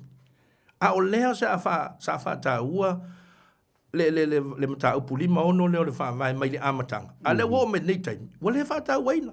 Whai mai sei tumu umano foa, mano foia, umano foa, o le palimeni, whato a usu leo le whonu. Mari. O le fesili tele na le tūlai mai, ma o lai manino a le mata upu lima ono le wha mai. Mari. E le eise malusi anga e tau, fi ai le usu i le whonu. Pea wha pēle i whatumua uma no foa usu i le whonu. O lono winga la o le vanga lima ono lea na wha o ngai le afi se lau walu. Lea na wha ai suinga o lea te mina usu o le whono ai alu a mea a pa ua sui le malo, pa u mai lea toi tu uifo si malo, wha na whai. La me o le whai e le te mil nei o le sili na pari. Sa o le leila o saunoanga sa vea. Sa o le leila. Lea sa wha. Le sa wha ta ua i paia inga ia na umatu nei, wal paia inga sful fitu. A paia inga ia na umatu nei. Ta umai au le paia inga sful wonu. Sa wha ta ua le mata upu lima onu. E le i tau fia, tu sa lava pe whai wha masinonga. Tu sa lava pe te whai palota light. E le i tau fia mai ai. Le usui o le fono. Ma wha wawan tau manga. Le ala wo me temi nei. Le ue sau no tonu le. Le mele sa tu lai me le varsu varu. Tau sanga varsu. Le sui wha o le parimeni. A sa wha alua. Ele i tau fia le palimene. O le wha ta ua na le tau pulima ono le tau tala e le wha vai. Maria. O lea, ni vaenga onga fo i le mawhati ai o tātou tangata lautele o pisinisi, pe a whai le usui le fono, ma tau fiofi ma mau pe a whapenei. Mata e a whaina ai lo tātou ta mau ainga o pisinisi ma la manuia, a o lea le sila atua donors, stakeholders, o tunu i whafo sa masani una amatu la tupe tonu o investments me whapena ilo tātou o tunu. Pea whai wale iso la tō whātua tuanga i se tūlanga a stable political government pe o tātou. E sa o le leila o saunanga sa mea. O le whaafita uli la wa tūlai mai. Wa whaina le atunu. A whaina i tu tino le atunu. Lea wai saunoa i lau vaenga lau whai pisinisi. O le upu moni. O tangata pito sili nao na mawhatia. Mana tua foi lau whai pisinisi. E tele na wha moe i ngā ruenga te tele ale malo. E maua mai ai a lato ngā ruenga. Dai peo ngā ruenga i ave e kon karate mtulanga whapena. O le halan mele tu lai mele temnei. Ua tau fia uma mea uma. Ona o lele i se malo e tauna tu lai mai. E o foi la le tatou tala le tupe. Le foi lau tau fia le tatou tala le tupe. Ia vangana ai si vaenga ia peo tau mai ai le whaamanino ngai. I tupe ia whaatanga lea o le malo. A o le hao te lengo le tala le tupe. O le tau fia se iusul palmene. O lono winga la, o lea lama e whai maitu le epa wa umona pasia mai ai le tala whaatatau le tupe po le tala fo i lea na o se tala whaataitai. A o lea o tau fia, e le i pasia e le paramene. O sene, o tupe, o le tala e whao ngai whafo mai o le pasia e le paramene. E whaasolu tu la whono ia mea po o lae anu ai lunga le whaavai. E iai le vaenga le whaavai sa vea. Le e me whai ai ona whaatanga e le au le malo, le whaonga i no tupe, tu sa lava pele i pasia e palimene. Au lai manino, o nā tupe, pia wa pe ei ni whaalawe whafosei. Tai pe o tupe ia sa whaonga i a whaatetele ia na umatu nei. Le sa whaatanga i le au le malo, i le ngāru rue whaatasi ai ma le so tu sili ma la tu voi ofisa. A o le tūlanga ia le hao te lenga atua le talo le tupe, le sa o ilau saunanga sa vea. O le whaonga ina la, o isi tupe le, pe awa pe o lau o whaonga wa le tau. E so le tūla whono. Ona te tau ona ave le palimene, e pāsia mai le palimene. Awa o soli le whaavai o le lima lua, wa le taua whai le palimene na wa umal fasu lima aso, o to tonu i e lo te ai, ma pāsia ai le mtaupule. O le sao le na. Na tonu asa vea. Ta o e to tanga I ma va ili ungol fams nongal nei le ba o le fast ma le HIPP Lea ua au mai ai ia se le ngona ia tia o se le ngona whaano noa le vaai whaatauanga vale o le chapipi, le whailau tusi o le toina e atula epa, matua inga onga ua whai nei i le whaamsinonga. O whea o iei le ava ma le whaaloalo, ma le mta upula leo o le tāwa vai o pule po malusi anga po le separation of powers. Wale ava ai i le whaamsinonga lau whio. Ia, le tūlanga leo tūlai me sa mea. Leo e sau no tonu, a mo te langona voi, o lai mo li mau, le pa ia ma le mamalu le atunu. I le whaasanga tau leo ua whai le whaamsinonga. Ma o le upumoni, ua matua i a whaina, le tūto o tasi o le whaamsinonga. Ma le tūlanga mamalu, e whaatino ia na whaiunga. Ia, leo tātou whaalolongo nei. Mantua fo isa vea, o lai manino le tūlanga i le whaamai. I se tūlanga ia whaina, i se whaamasino le whaamsinonga maualunga. Pe a whapea, o na whaatinoa ni a mionga le tau pulea.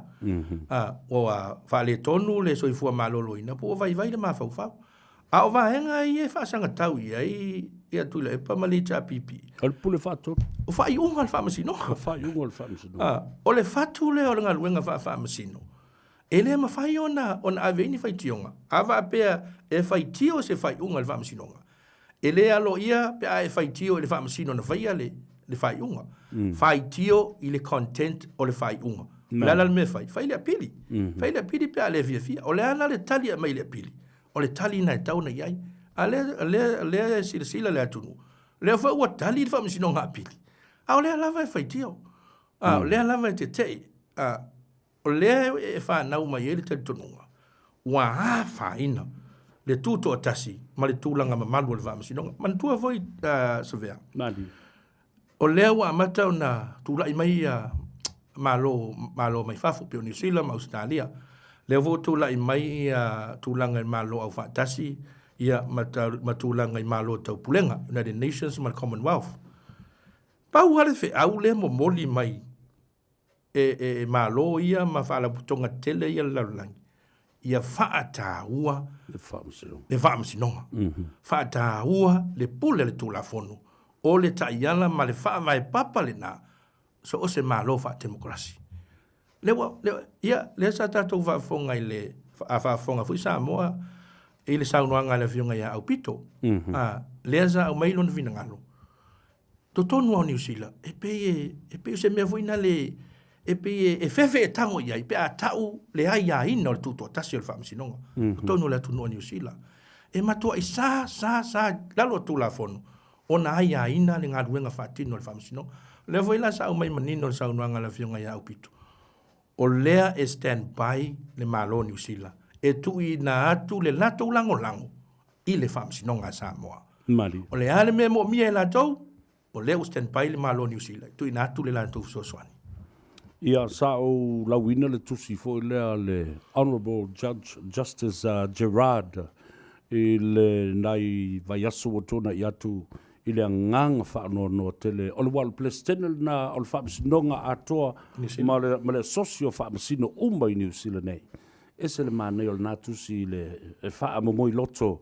I le alo whātu o isi whaamsino. Waile e whaingo fiel nei ngā luenga. O le tāua lunga lea o le unga o le tangata ma tangata lau tele ma le tulafono o ai o soli le tulafono o a unga o le mata upu ma le tauna unga.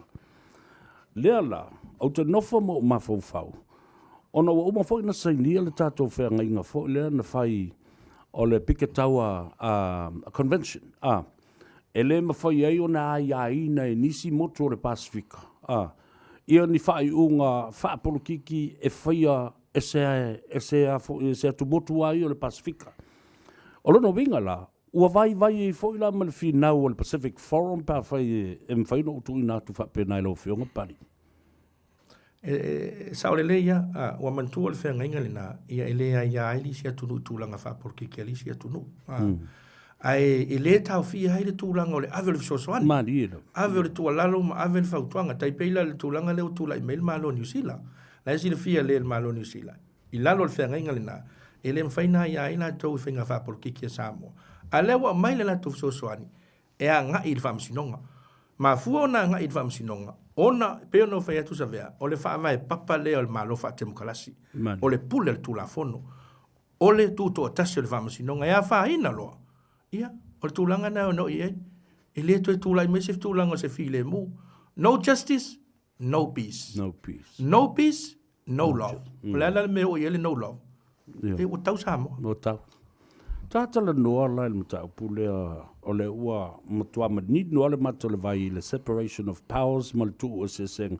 O le ua ia ma sopo le pule a leisi o le vaenga o le tafitolu, leisi vaenga o le tafitolu. A o le iai se pale mene. O le supremacy o le tau fifo i o le pale mene i tu la fono la tau te whaia ma mai e whawinga atu. O le noinga, matua lea o ngā kura fonga o menga whaia le pale menge.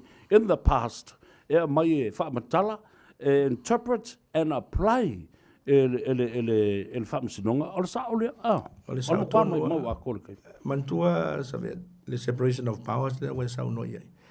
E le mawhaina e whaia se tū la fono. E toi alu e toi sa whai. E te whaamasinoina le tū la fono sa e whaia. Toi la fosala e te me tasi ole. O le tūlanga, al mena alu tato vai atu nei. O leo whai e whai le pale mene le tū la fono. A leo toi ola tau toi whai ngā luenga la e whai le whaamasinonga. Leo ngā tangia mai ai. O la tau ai a ina le tū tō tasi. O leo mo li mau sa moa sa vea. I whaawinga ngai e o whaawinga mai ai. I whaawinga leo le malo, whaawinga e le sunga tuila e pa whaawinga e nisi o sui le tā pipi. E leo se la tau tiute lea. O uma le la tau tiute. O lea la tau tiute o uma. O le fausi o le tulafono. La tau tiute na. La tau tiute o le pasi o le tulafono. Vase le laina. Vase ina le o uma la tau tiute. O le whaawinga o le tulafono. O le mea na le whaamasinonga. I le to ia le palemene. I le to ia le pule ngātonu. O le ala le whaawinga e au mai le whaamasinonga. Pe te pe a. E alo ian na. E alo ian mea le mai le whaamasinonga. A lai fwoi mana le whaamasinonga a piri ave e. Lai no a pili. Ale foi mai le fai unga ba sino nga pili. Ai muso e. E mai o fai si. E te ofo. E ale le sa bo la fa funga mai. Ola malo fa lo ngia na le ne yasu sunga pali tele. John Taimelelangi. Ole la vai o lava ma abatu fa pede. Ole tato o tal tato fa sisilanga nei foi mai. Ona tato se e lo le i lesi vai nga le nei. Ole oi ave ia whaitionga e ala i se tusi ale HIPP matule epa. Le lato whailau tusi ma le vaenga whai e ave i le komisi su e o ngā luenga al whaamsinonga. Ma ave i tua inga matautia le nei. Pe a tātou toi fōi mai. Pe a mai a whasisilanga nei. So I'm in my young 70s, one of the queer at the marae. We do a lot of things for our community, birthdays, kapahaka, schools coming in to do their overnight noho. COVID-19 was difficult for us. My sister passed away a week before lockdown. We were only allowed 10 people for tangi. Her children and grandchildren grieved by themselves in their own homes. When everyone gets both doses of the COVID-19 vaccine, the important traditions like tangihanga will be able to just go ahead normally, allowing families to do what we normally do. For marae representatives like Hinekahu, the stronger our immunity, the greater our possibilities.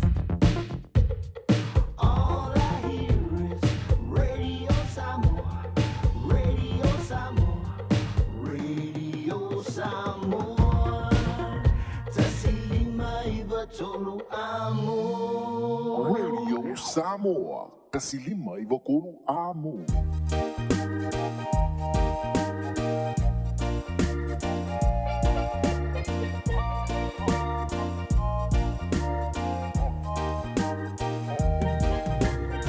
Alo e whaafonga pēle tau tua mo olsi u whongo Samoa le Radio Samoa sulima i watolu a moi au kilani nei. Ia, ma sa vea pista, ta malelangi ia, whapea fo ila malo whaalolangi ia le sunga le pali tele, John Taimelelangi ia while, ia a o mātala noa foi, e winga i le tūlangolo, ia le ngasi o malo le tātou tunu ui Samoa, ia ma meo o lo tutupu ai, ia ma na amata mai le autala ina o le mataupu le amatanga se o mai le teimile le ui whaamisinonga a o lea foi la o to e se il mataupu o no whailo atu e tātou te le i o le manolonga. Papali ole se mea sili leo na whaanonoa. O le whaio se tusi wale ngata i te i le unga le whaamsinonga. Ale o te i te ngata na whaia i unga le whaamsinonga. Ai ave lava i le whaatumutumunga ina ia whaamalolo ese suspend i po le ave ese a tō lava malono tō whinga o le whaamasino sili. A onisi nei o Morianga. Lela tango tō malau. O nei, o le suenga lea, ma le tusire nei e whaasanga i le fionga le whaamsino sili. Chief Justice Atiu Peresi Bativa. Whai mai mua, whaau i le fast. Le anga whai unga o whaamsinonga, ma whai tu au lua, e whono wha lilo whaamsino mawalunga. Ia ma le masui le fast tolu, e a inga le whaamsino, ia fia me le sa whaapito. O le whai unga, ia wha malo lo le tu mauru whaamsino. Ai alu atua i lalo ma lesi lasi usi o le mea lea, o le tusi lea, whai mai. Incompetent. E le anga waa, e le malama le fionga, pe au tu se wha a le liwina wha whaingo fie le tamai. E le malama le fionga le whaamsino. I ana whai unga, ma le whaatino ina o lon tiute. Sao noa papali i le tūlanga whaanono o iai lea mea. Whaftai sa vea, whaftai fo i molo whina ngalo wato e au mai e mta upule le tusi whaase alea sa ave le HRPP, e le vanga whauwhai le HRPP, ave tonu le whamasinonga. Ai pe e whaatili le lau mea i le fionga le whamasin sili, e la tau whaitionga. O le tūlanga ia sa vea, pea no whai atu. E manino a tūlanga i taiala, le ua me tūla whono whamai. A whai e te whai tio i se whai unga le whamasinonga. O le almea tauna whai le pili. Whai le pili. Aua le pili a whamasino. Ai oe a pili le whai unga le whamasino. O le tūlanga nei tauna whai. O le tūlanga le whape mai ai o au whai unga le whamasinonga. Io te ofo le vai. Le vai o nei toi ngā mafuanga. E mafua no vai tu e vai. Mana tua foi. E lei fai pito tasi ngā ruenga le whamasinonga. Sa fai lei tua le JPP, fai lei tua le fast, fai lei tua le loia sili. O mau la ia vatu i tu ia. E wha vai ai le sa ili linga ma le fai unga le whamasinonga. E tu sa ai ma le taiala le tula fono. O le whatinonga nā ngā ruenga whamasino. A fai la ua sau le fai unga le whamasinonga o lai maa lo le fast. E maa fua o na maa lo le fast i le taritonunga a ngā ruenga whamasino. O le lato whina unga, ma mta upolo o lato au maia, o lai tu sa ai ma le tula fono. Ma le taritonunga le whamasinonga maulunga, i le wha li le wina o le tula fono wha mai. E lo iai la se tūlanga wa pe o wha au. Pe o no whai atu. A le fia le whai unga, a pili le whai unga, a wale a pili a whamasino. O le tūlanga fo i wha pe o whaini fono wha lilo, ia o maule wha vai. Wa le pomonia, a whai wana toa vea le tūlanga le i fono wha lilo. Au mai mani wha mao ninga. E wha mao ni ai. A mea, wa pu e maise ata o lai fono e la fionga e sa vapito ia man famasino po lai fono le fionga la ulia male toa man famasino o tulanga na tauna ai o le mai fa panga no va pene ile tato va ai tu ai e matua le tala fenga mai o se fa taita inga e si le pe va pe o se fa taita inga matanga ile hanga ia tato watu no ile lumanai Ma si la lofa foi o tangata i le whaaloalo i lana whionga le whamsinu sili. Lea ua pe fōringa mai ua matangi tonga ina i lana fōlaunga ma lana whaatautainga o lana sā i le. Talo whaipo ani la ngona o iai wa le la toi mangalo i malvasi. O le la wa ave le komisi. O le komisi fo i leo lo iai tonu i o vaia ngā luenga al whamsino. O le komisi na filifili mei tui le epa. O kama mai a tula e pelangolango ina tula e pamana HRPP o fela i le ami o tonu e mwhaiona whaise whai unga sao in terms of conflict of interest ma le mea moni e tauna whai. E sao le leia sao no? Wa leo ave nei le Judicial Service Commission por komisi tau pulenga tau whamasinonga. O leo e sao no sa vea o sui umor komisi la iei. o sui na filifilia e tuila epa male kapeneta. Sui e lo ia se tuto tasi.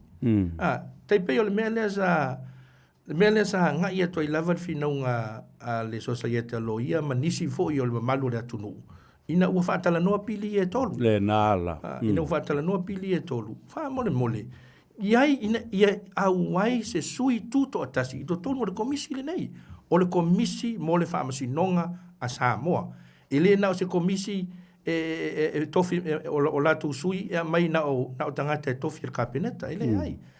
E atangia ina. E le o tuto atasi le komisi ma le whainga o latu fo i pito la. Au ole upumuni.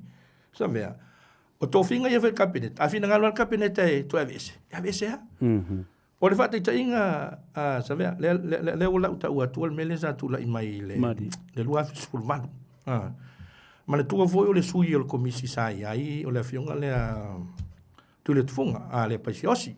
O le sui lo le minista, sui lo tangata nu. O le tulanga la iai, ina wahaya ina le minista o whaamasinonga le whaatino ina. O le pitola au le sui leo le atunu. Ma ele i whaalongo, i ele sui leo le atunu i le presa mai ele minista. O le atu langa nei, na wha malo lo si atamali o le atu.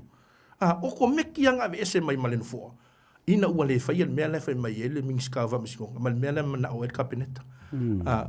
O ko meki ala ave se. Le ala wa sui e nei la vionga ia le ta. O le sui na al malo le atu nu le wa e nei. O le winga na o lau tala. O sui i o le komisi le nei. O lae wha malu mai ele. Ia tuila e pamal kapeneta i lunga. Ana ele fai al mele mana o iai kapeneta? Out.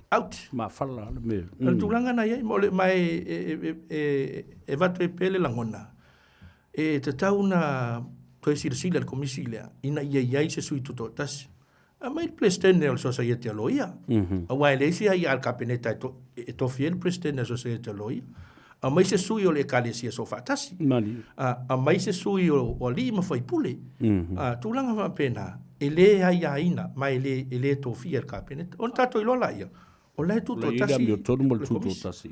Il va tinongo la to pitola au. Malo. O le ala na le wata wa te lang. Le wa e apalo iai.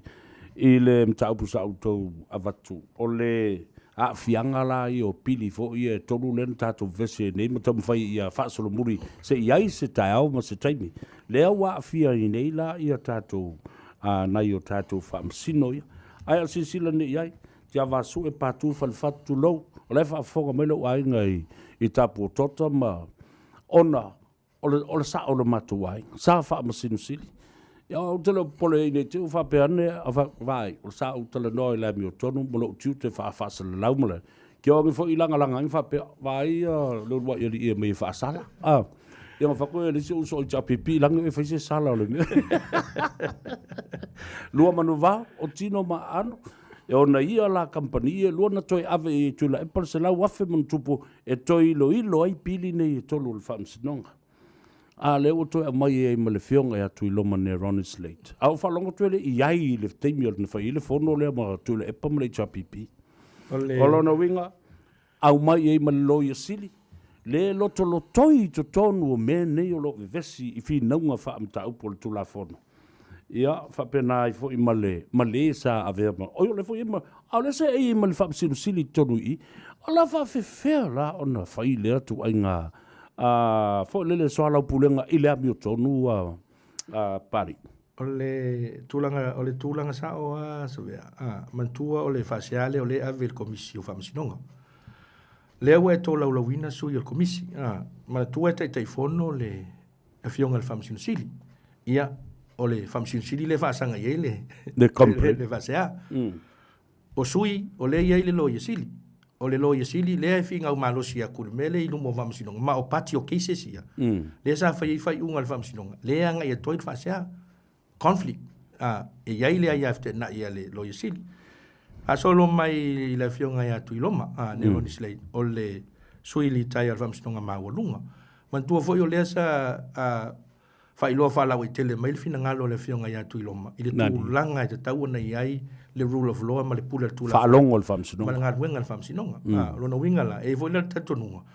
ua iai le conflict o le afioga iā tui loma ona o lona finagalo le o pe ona faailoa falau ai tele mai taua mai la ia le sui o le minista ia o le sui o le minista faamasinoga matua tele ia o le na conflict ona o le minista faamasinoga le nei e uia ina le toe tulaʻi mai ia o la lava e totogi ma fealoaʻi tavale le malo ea foʻi o le ele tau foi lana ia ile ta ona it's more like a political appointment tulaga ia le ta ia tao mai lo la le ombudsman ia o le fionga ia lo manvao ele fisilingia foi le to mai manga va o le fionga lo manvao ona sa o la va fa lulunga o le vaenga e ta o le rule of law a le commonwealth sa va lulu le fionga lo manvao ia o lea e lo e sila fia o le toa fino le fionga ia patu ele ta o le fionga ia patu lea sa fai lolo na lo na alu il palo te la lo le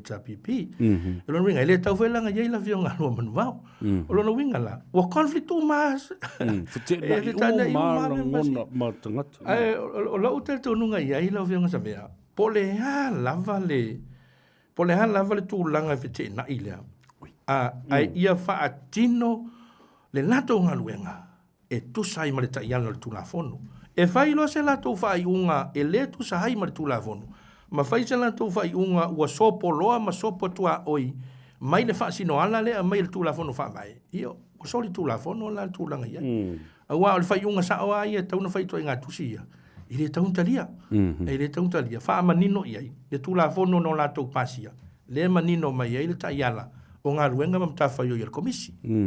Māri, ai maise, o leo e lo le leia, e le aise soli tu la fono ua whaia po se a mionga le tā ua loa, e le fionga le whaamsinu siri lua, e le o le angalona ma whau e le o ngase ma whapea ua au maise tūlanga fo le se fo mai wailo ai, impairment and mental and physical fo le whaale tonu lontin. Ia mara le tūranga lea ua lau, a tau lo ua lau se whamasinu sili o se tūranga matanga le nai le whapeu incompetent. Lea lea o ngā le telo ni tau sanga lue ma tautu ai, i le tūla fono, fo i mai a vea ma se whamasinu, oin tofi le whamasinu. Tofi e le fionga e le pāremia. Ia le uto e whaasea, lesi meo e le uno o whai atu lau fionga lau sunga pari. Ile meo le i upu fai i alo matama whanau o sa mōlo i atunu i fafu. Ioen. A whapea la ua a apa mai i atunu i fafu o ngā lulue ai ma o tau i nai tama whanau o sa moa o mai a ngā lulue i le atunu ma whaisau tau sao. Lena apa mai a o le fionga i a simativa. Ia po le fionga sa tiusanga lue ma mawalunga lona tūlanga. O na whailonga o le ata mai ma le anga wa i tonu nei. A fai fo i lai apa i seisi fafo o tama whanau o Samoa. O na pula leo mata o tama whanau o Samoa o ngā lulua i tonu o Samoa ma whaapea ane. Fasili atangata, aren't we good enough? Ia, o tātou le i telema, o tātou le anga waa, wa apa i fafo, ai tuu tātou nei. Ia, pia so se va inga nā lau tele i lau sumpari. Sao le leia sa vea. Mana tua le...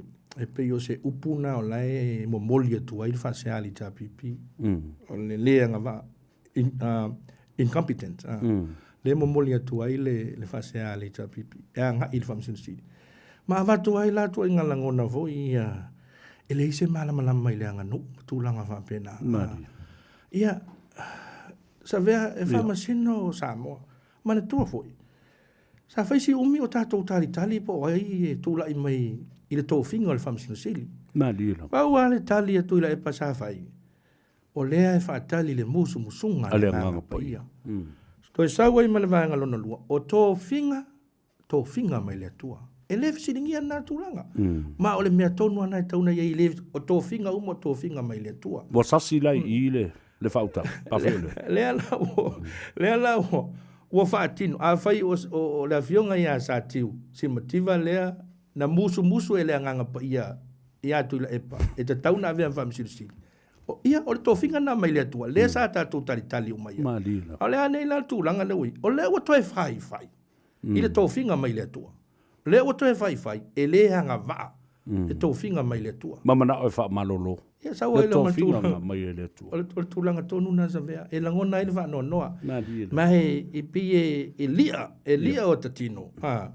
I le tūlanga o le sau noa ma tau le swafa o le tua. Ia, o le utatou wawai. O le o toi whai whai. I le tō finga le tua. Mai le ngata foi lea o la faula paulu sunga pali. Ia te au lava lātou, ia fola whala sa moa o tātou le ngawha e tas. Tino ma ano le ngawha o alo li iwa so oi sa moa. O le awha oe, ma le wha fonga sa moa, ma ngawha maurulunga o le nei ta mali. Iona a inga, ona matua. Wa pua ina le ala, le malmalama o le nei, tofinga maurulunga na tofi le tua e tula epa, i le musumusunga le nganga. Ale ua lau iai ia whaasea, lau iai ia tala mata ngā. Ia, ere ngata i le tau valeo a inga, tau valea ia nuu mafio anga o i tumalo e tupunga masau waile nei mafio mai ei le li whamsino. Ia tau, o se la ngona whanua noa, wa afia atoa lava i tūtino sa moa atoa. E sao le leila o sao nanga sa bea, mantua foi. O tamali i o le atunu. E tau tupu o la tau ngafa. E tau tamali. Mai, o tamali i wa whiriwhiria. E se ei mai tofi whamasino. E mantua foi. O whai ala tala le sa whai le sunga al mali atoa le ua tu al malo. I le talonga foi le an mansamo ma tonga le sa whai le pia paka. E watu umale awa tonga. E ifo umale tupu tonga le sa. Ai watu mansamo. Nal fa talo fa isto ina mtamu i tono al malaya. Fesili lol tupu tonga ia mali atoa. O le ane me le ifo i tangata ia tu o le tupu samo. Ale al tali esto ino mali atoa. E tupu. E tupu mo tangata. Tai pei la le mea lea. O lea fai vai lea ta mali. Ta alofa i ona inga. Ta alofa i ona ngafa tau tupu mo tūlanga vapena. O lea tapu tapu ai e ka le sia malatu tau ai. O lea tapu tapu ai. Madira. E o ia Samoa. Madira. O te langona o le toa tele o tātou Samoa. No whawhawhenga inga mai tātou uma. O le tatalo mo whaiva matiute. O le whionga le whamsiro sili ma whamasino le whamsino ngā maulunga. Ina ia maua se fō le whawhitau le o rutulai mai. I le whafonga mai la le atunu. Nei whapea sisi ai se upu se mea mamā le mea le o ne iai. Le tau leanga ina o le whamasino sili o le tātou telo. Ai maisi vasenga whamasino. O se mea sili o na whanono ai. A se silo la pali. Wa ai le whamaoni ma le loto o le finangalo lea na tāua i lo mafofa. Ufa mai lo ma le whionga le whamsino sili. I teimi uma i o whamsinonga ia la whai nei. Le tutoe. Ma o la wai whamsinonga apili. A whio mai lau sunga, so mai tula epa. A whio mai mla wa whionga i lau le malo tono le potu whamsino lea la lo te ai i a taulu mango menei. A whio mai le i cha pipi manisio min stai le o tuemia. Ai wa, au mai i ma le ofiso lo ia. Ma le societe lo ia. O mai la e tāpua i ma whaafofonga i tawalu manga o le mea. Laso talutonunga i lea whai unga ua whai e le whionga le whamsinsili. A nei a tele le tō whama maua le whionga le whamsinsili ma le whamsinonga. Mana tua foi. E tā ua i o lo awai. E te whaalongolongo ma e moli mau i se mea o lai whai. O nāla, whai ai leo lau whamsinonga tonu. Po whel me taunta o toila mi o tonu. O te langona, o le whaavaele na o le finangalo le whionga le whamsinsili. Malielo. A whio mai la na whionga i lea o le malo, a whio mai su mai lau sunga tui le epa, o lau vaenga whaangwhai. O mai e moli mawina, ma whaafofonga i tau lumanga le whamsinonga le na whai ana nafi. Ia o te le ilope sa awai, a bena mawai ele tala ele i awai. A o le anganga le na o le finangalo o le whamsinsili ma le whamsinonga. E hatu e whaalongolongo. Ia. O lana bele o sasi. Beni me o nanai. Pole me ea o le vai o mauia mai e la tuitu. Pole malosi o mauia mai le fasle. Ma fuena na manu malo le fasle. I o tūlanga le na. Mai o lisi tūlanga sa vea e tate whawhitai ai le mtau na whaila so nafi. Mantua vo. Ile sa vatul tusi ale cha pipi. E whaase tua ngalu ai la whionga e whamsino sili. Ma le tango fio le whamsino ngā pili lea. Ai vatu ni whamsino pālangi.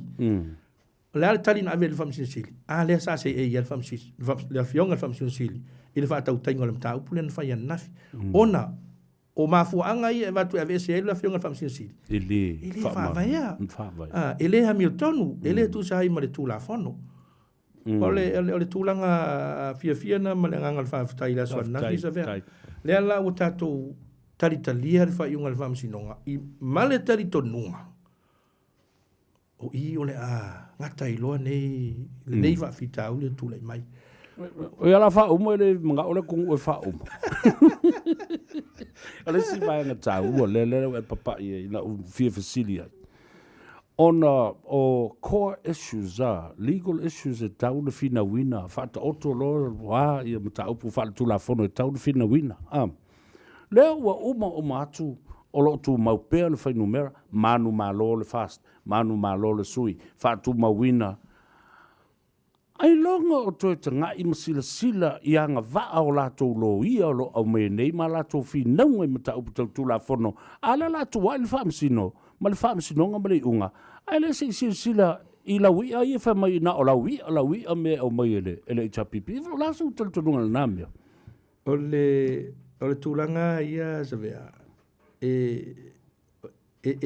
ia o televisi lingia tulanga le anga va male o fionga I lo ia e fina wina ole me visilingia o mau ia avatu I fina unga po tu sai mal tu la fon po ia ni fa mauninga o ina fa mai ai le unga va msino le ala uta to vai nei o le ala vai e fa wa lava ona fa maunia so ringa tu la fon asu ile cha pipi ia ma fa pe ona fa le nga ina me fa msino ngola to finga o le fa ilonga le nai ta mai ai o fina unga ia mai le fast o lai fa va e tu sai mal tu la fon ai mai se ai o lai ai pine fa mau e lango ina se mau o lo tau fai mo moli atu fa msino malo ese ta wo te le vanga le wo o le il ta tanrang ya e mai se foi yo le o ta wo lunga la vai le tele o vaenga sa fif siringi ai lo sunga pali tele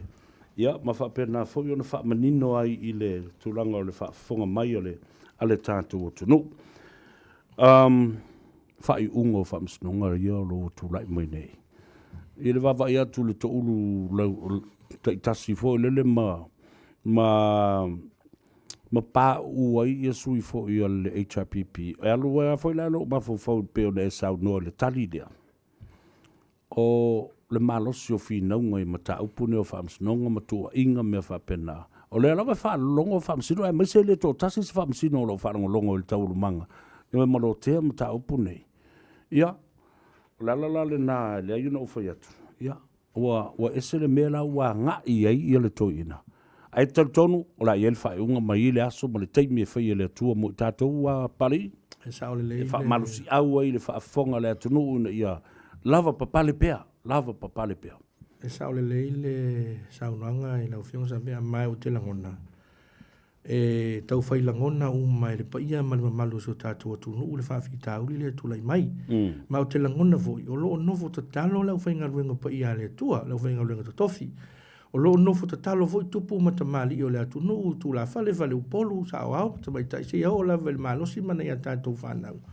o lo novo tatalo le tulanga I le pangatia le tu lai mai so tato tu no ma fu ona tatalo ono lea o le alofa I le ngoa o Samoa le tau le leia o le ngoa Samoa le mafu I ona novo tatalo ma tu atu I le atua mai ai lava le tantununga ia I le o toi mamao I pe a fua iai I le whaanga solongo mta ua o tu titi mai ia mta ua ia tangi al whamsinonga ia o le fo I tātou te tālia le whaiunga al whamsinonga pili se aso le vai aso fōu mai ai lava le tantununga I le o toi mamao ia ona maua leo se tali I whaafia ina I tātou o tātou uma o lea tātou te fia wa ai umatu ua usu ia le fono ale atunu le fono le pale mene mai e avea fo ni avanoa sa vea malilo e fa mawina ile nganga le fa fitai ma le fa malo ile to fa ma le fa autautanga anisio afio anga ia wotula malilo e mo moli mai se la to sao ile mta upule wotula mai ai mai se ai o le mo moli mai o le to fa ma le fa autautanga ma le pule ma malu ali ma fai pule i le puipuia o le whaamasinonga. Fionga le whaamasinsili ma le whaamasinonga. Mai ia o te langona le whaafitai i le atua o lea ua tūla i mai le pule mamalu alima fai pule niso a fioanga i le moteli sa la fai. Lea ua wha leo mai so la tau fina ngalo. Ai e tapu vai tasi le anganga e tasi o le tausinga o le file mu mo Samoa. Ia le foi la ua mai ma se la tau tua lalo. Ia vele sunga tu i le epa e fina ngalo malie. Ia e wha se tua ngalu loa. E si wha au au le tātou. Man tua foi. Ia, e uma ele 5 tausanga, te fai fo filinga le atunu. Ele umi ia te fai disi filinga le atunu, mai alu e va pena. Pe ona ta ua ela fa longo mai le tela upokalame. O le tofi pa ia tu fa solo. E tu fa solo. Ele va pe uma i me tau pale mene. Ole ata uma fai e tuli ale nei taimi. Ele uma i ia tulanga I fai pule ma tulanga le pale mene. E toi oso foi le lata e au toi fai disi fai ngā palota. Le vave o le tuli o le 5 tausanga. O le mea tā ua. Ia wha tā ua le fina ngalo le atunu. Lea ua ta oto mai le teimi. O le fina ngalo le atunu le ua e teimi nei. O le fast e tū lai mai e tau ave. Si o tātou malo ma le tātou pale mene. O le tūlanga na sa vea e momole atua i le nganga le whaafitai. I le pule mamalu alima fai pule lea ua tū lai mai. E wha leo so lātou fina ngalo. Mai ei le nganga. O le atele nisi a fio anga. I o le a wha wau tūlanga le o tūlanga le lei. O le lātou sao foi le nā. Ia il whaafita uli o lo tūlai mai nei. Wa a whai o le whata ua le malo le pule ngari ma whai pule. Whata ua fo i la le mea o lo te talo mai ai. I lātou. Malo whafta ua tele o le ua tāua whai le tele o mata upu sa au fia tala noai. A lea toi masalo pe toi lua ia nai o visili o lisi visili lea. O le ua tāo nei lo tele mata upu lea o se tūlanga tā ua lea o le tofi o le tū malo fo i lava. Ia po le tofi fo i o le malo Samoa. O le tofi tu fa solo. Tā tilo nei la i le afianga o nisi o tā usolo ia na o mai nei. I le puipuinga o le tofi o le tu malo. Malona tofi lava na fina wai o i le tele o tūsanga ia o onga ma wha uu mai. O se to mai ma se anga vaa wha apitoa patino i ate ia. A o lea la fina u lava le tofi. A o lea na va aia tuloa. Ua tā ua i ana ia le pui o lona tofi malona lei sene e vea i o se lo ia mwhaatino ngā ruenga le lo ia. Nai lo le pui o le tofi o le tu malona o le 5 tausanga lona o ngā. O na toi whaasolo fo i le sesi tangata o le tu malo. Sau noa le vanga le pari. Sa o le leila o sau noanga sa mea. Mantua fo i le tūlanga i le whaipule. Anyone can be a whaipule. Absolutely. But to become a lawyer, e leo tangata uma e maua le to mai ma le anga vaa. E a vea ai ma lo o nei ta mali ila ia fai pule ia e iei to finga lawyer. A fai o le la to filinga lea o le wha maa vai mai le tofi na o la to na tau ma fai ai. Ia hau ia, o se fai unga tonu ma le ami o tonu. Wa le upomonia, a sau nei fai unga le wha amsinonga e wha amao nia, ngi soli ngā tūla fono na fai le taimo le palota. Wa fai na foi la ma le tofi lo ia. O fea la le me fatawa. Like I said, la ufeonga se vea. Anyone can be a faipule. Member of parliament. So se fain faipule. Ai o la na tofi lo ia. O le mea lava sa tau ma fai ai o ia i le tūlanga ia o onga sa ave lon ta mamalon tina i la onga sa te talo iei. Ia vai fe au sa te talo iei le nuu ta talo iei la tunu. Ia o ona nanga va. E te tau ona tau ave ia. Ma e alu ai le tunga mau. Malo na tofinga loia. Male manuia o siona ai. Male manuia o siona. Mo le lumanai e fai ai pea. E leo stofinga e fai o malo 5 tausanga e fea tu le si ko ingol ko ainga. Ia sa ui e kamo e mai i le vale o ka kofi loia le ke e te wha ua wina. Ma lo wha te tele la vai i lau sunga pali ta tala noa foi ma wha soa i le tunu, wha pula ma i manino atili ai vaenga. O lea lava ua tūla lata. Ina sisi foi fai e mo le ae. Ia na fa, yo faiva masani na o Samoa, fai le tai, fai le vai, ai fa ai fanua. Pali fa tai tele la vai le sunga. To mai mo le anga vaa, mana malama fo i le tula fono mo le fa vai o Samoa, o loa na e ngalue ai, ma lote nei ma ta upu le tele o tau sanga. Fa tai anga le leile atua, ia ma fa fu loa fo le soifua, upu muli mai lau fionga. Ia ona tātau ma vai ai lea. Ia ma wha malosi au fo i lea tunu, ia lava papale pea, ma ono sai pea, o tātou e le taimi e toi wha ma popo le te mo kalasi ma le sa o le tonga o Samoa ma o mau I lau pale ne I le lea. Ma lo whawhitai I lau tō whasa mea e mole atu fo I le nganga le whawhitai. I lau tō whasa mea ma le tātou po kalame nei o le sa mea ma le tāno ava ma wai le tonu ma le sao. Ia I le ava noa fo I wa wala uri ai o mātou tangata. Ia tātou te wha awa e pēr le tātou wha soa. E meise o le mta upolo tula I mai ai tonu so tātou watu nuu. Awa o le upumoni asa mea. O le isa la e lua ia lo famoni. E sisi alo na whamalama ma sila sila. I le mea o lo tupu mai lo nātu nuu. E whapena fo le langona o le Samoa. O whea lava o lo alala ma pāpā au ai le Samoa. E le ai e whaatili ale lau mea ma vaa ai ma sila sila I lo nātu nuu. O lona whaasino manga lea. Ma o lona tofi lea mai le tua o lo nātu nuu o Samoa. O le mea lena e pele ai le anganga. Le tātou watunu ai meise o le mta upolo tula I mai nei. Ia o le upomoni asa mea, ia ua whaisi umi. Lea ua savalia le whamasina. Ai o le tatalo lava ma le tautau le mau. Ia e le awa ia le matapia le manaia. Ia mai mātou te le whaatonua fo I le tō whaama le whautautanga. I le pa ia ma le mamalu o si o tātou watunu. Ua amata mai lava lau whainga ruenga totofia le tua. Lo la to fo isao I le manuo a wale tatou whawhitau le o tula I mai nei. E o lava le lau telo le pa ia ma le malo se o tatou atunu. Wha wau pea le tatou tatalo. Wha wau pea le tatou tapua inga. Ia o te mau te langona. Le a fo I tatou te langona whaatasi. Ia a tonu e ei se lao lao. E whai e le tua. Ia e ta oto ai langa tonu le tūlanga le whawhitau le o tula I mai se o tatou atunu. Ia o tatou tau whai maua uma leo le fia fia. Fo I le vi inga ma le whawhitai le tua. O le nganga fia fia sa vea. O lea lava e tau, maua lava le toa fi le mua su tātou atunu. Ai ono le atunu e whai mai e whaavai le tua. E whaavai le whaakirisiano. E whaavai le nanga nuu maa nanga I whanua. Lea e malu ai le tūla fono. Malu ai le tūla fono whaavai. Malu ai le whaamasinonga ma le tūlanga le whaatinonga o lana ia pitola. Au, ia, o le hafo I se whaafafonga mai e le pa ia ma le malu so tātou atunu. O tau la ulu I sa autou whaafonga ma ua le tau ai ma sa autou silisila. Ia, whaamole mole to e whaafo I mai se upua. Ua la aloa, ia ma ua le tau tamali. Ma ngalo mai la autou au auna. Ia o le nganga lava ia tātou whaasoa.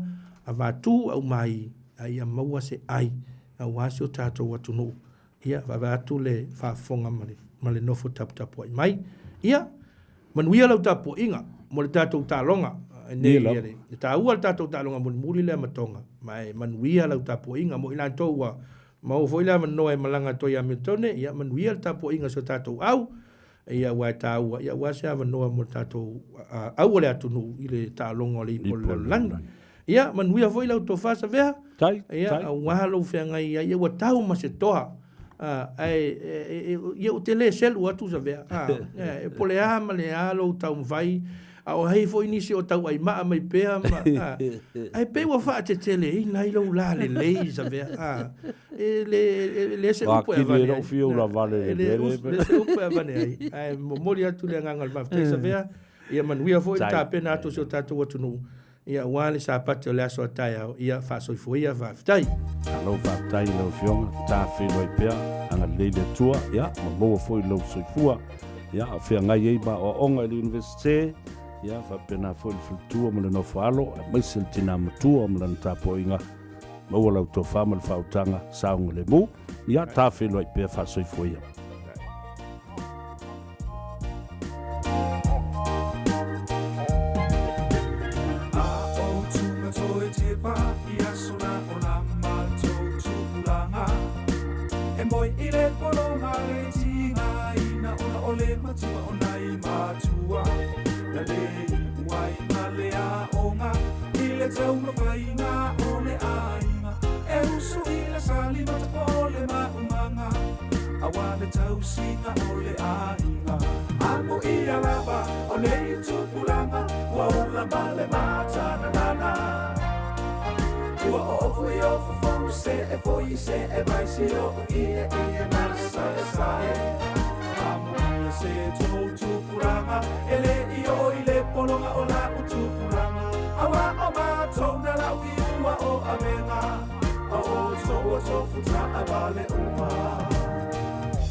o se o sofa inga e tau o le tau so i le a upenga e lo umale tangi i le maumanga amo i a lava o nei tupulanga wa ula male mata na nana ua o ofu i ofu fonu se e foi se e vai se o i e nasa e sae amo i se tau tupulanga e le i o i le polonga o la utupulanga awa o mātou na lau i ua o amenga a o tō o tō futa a vale uma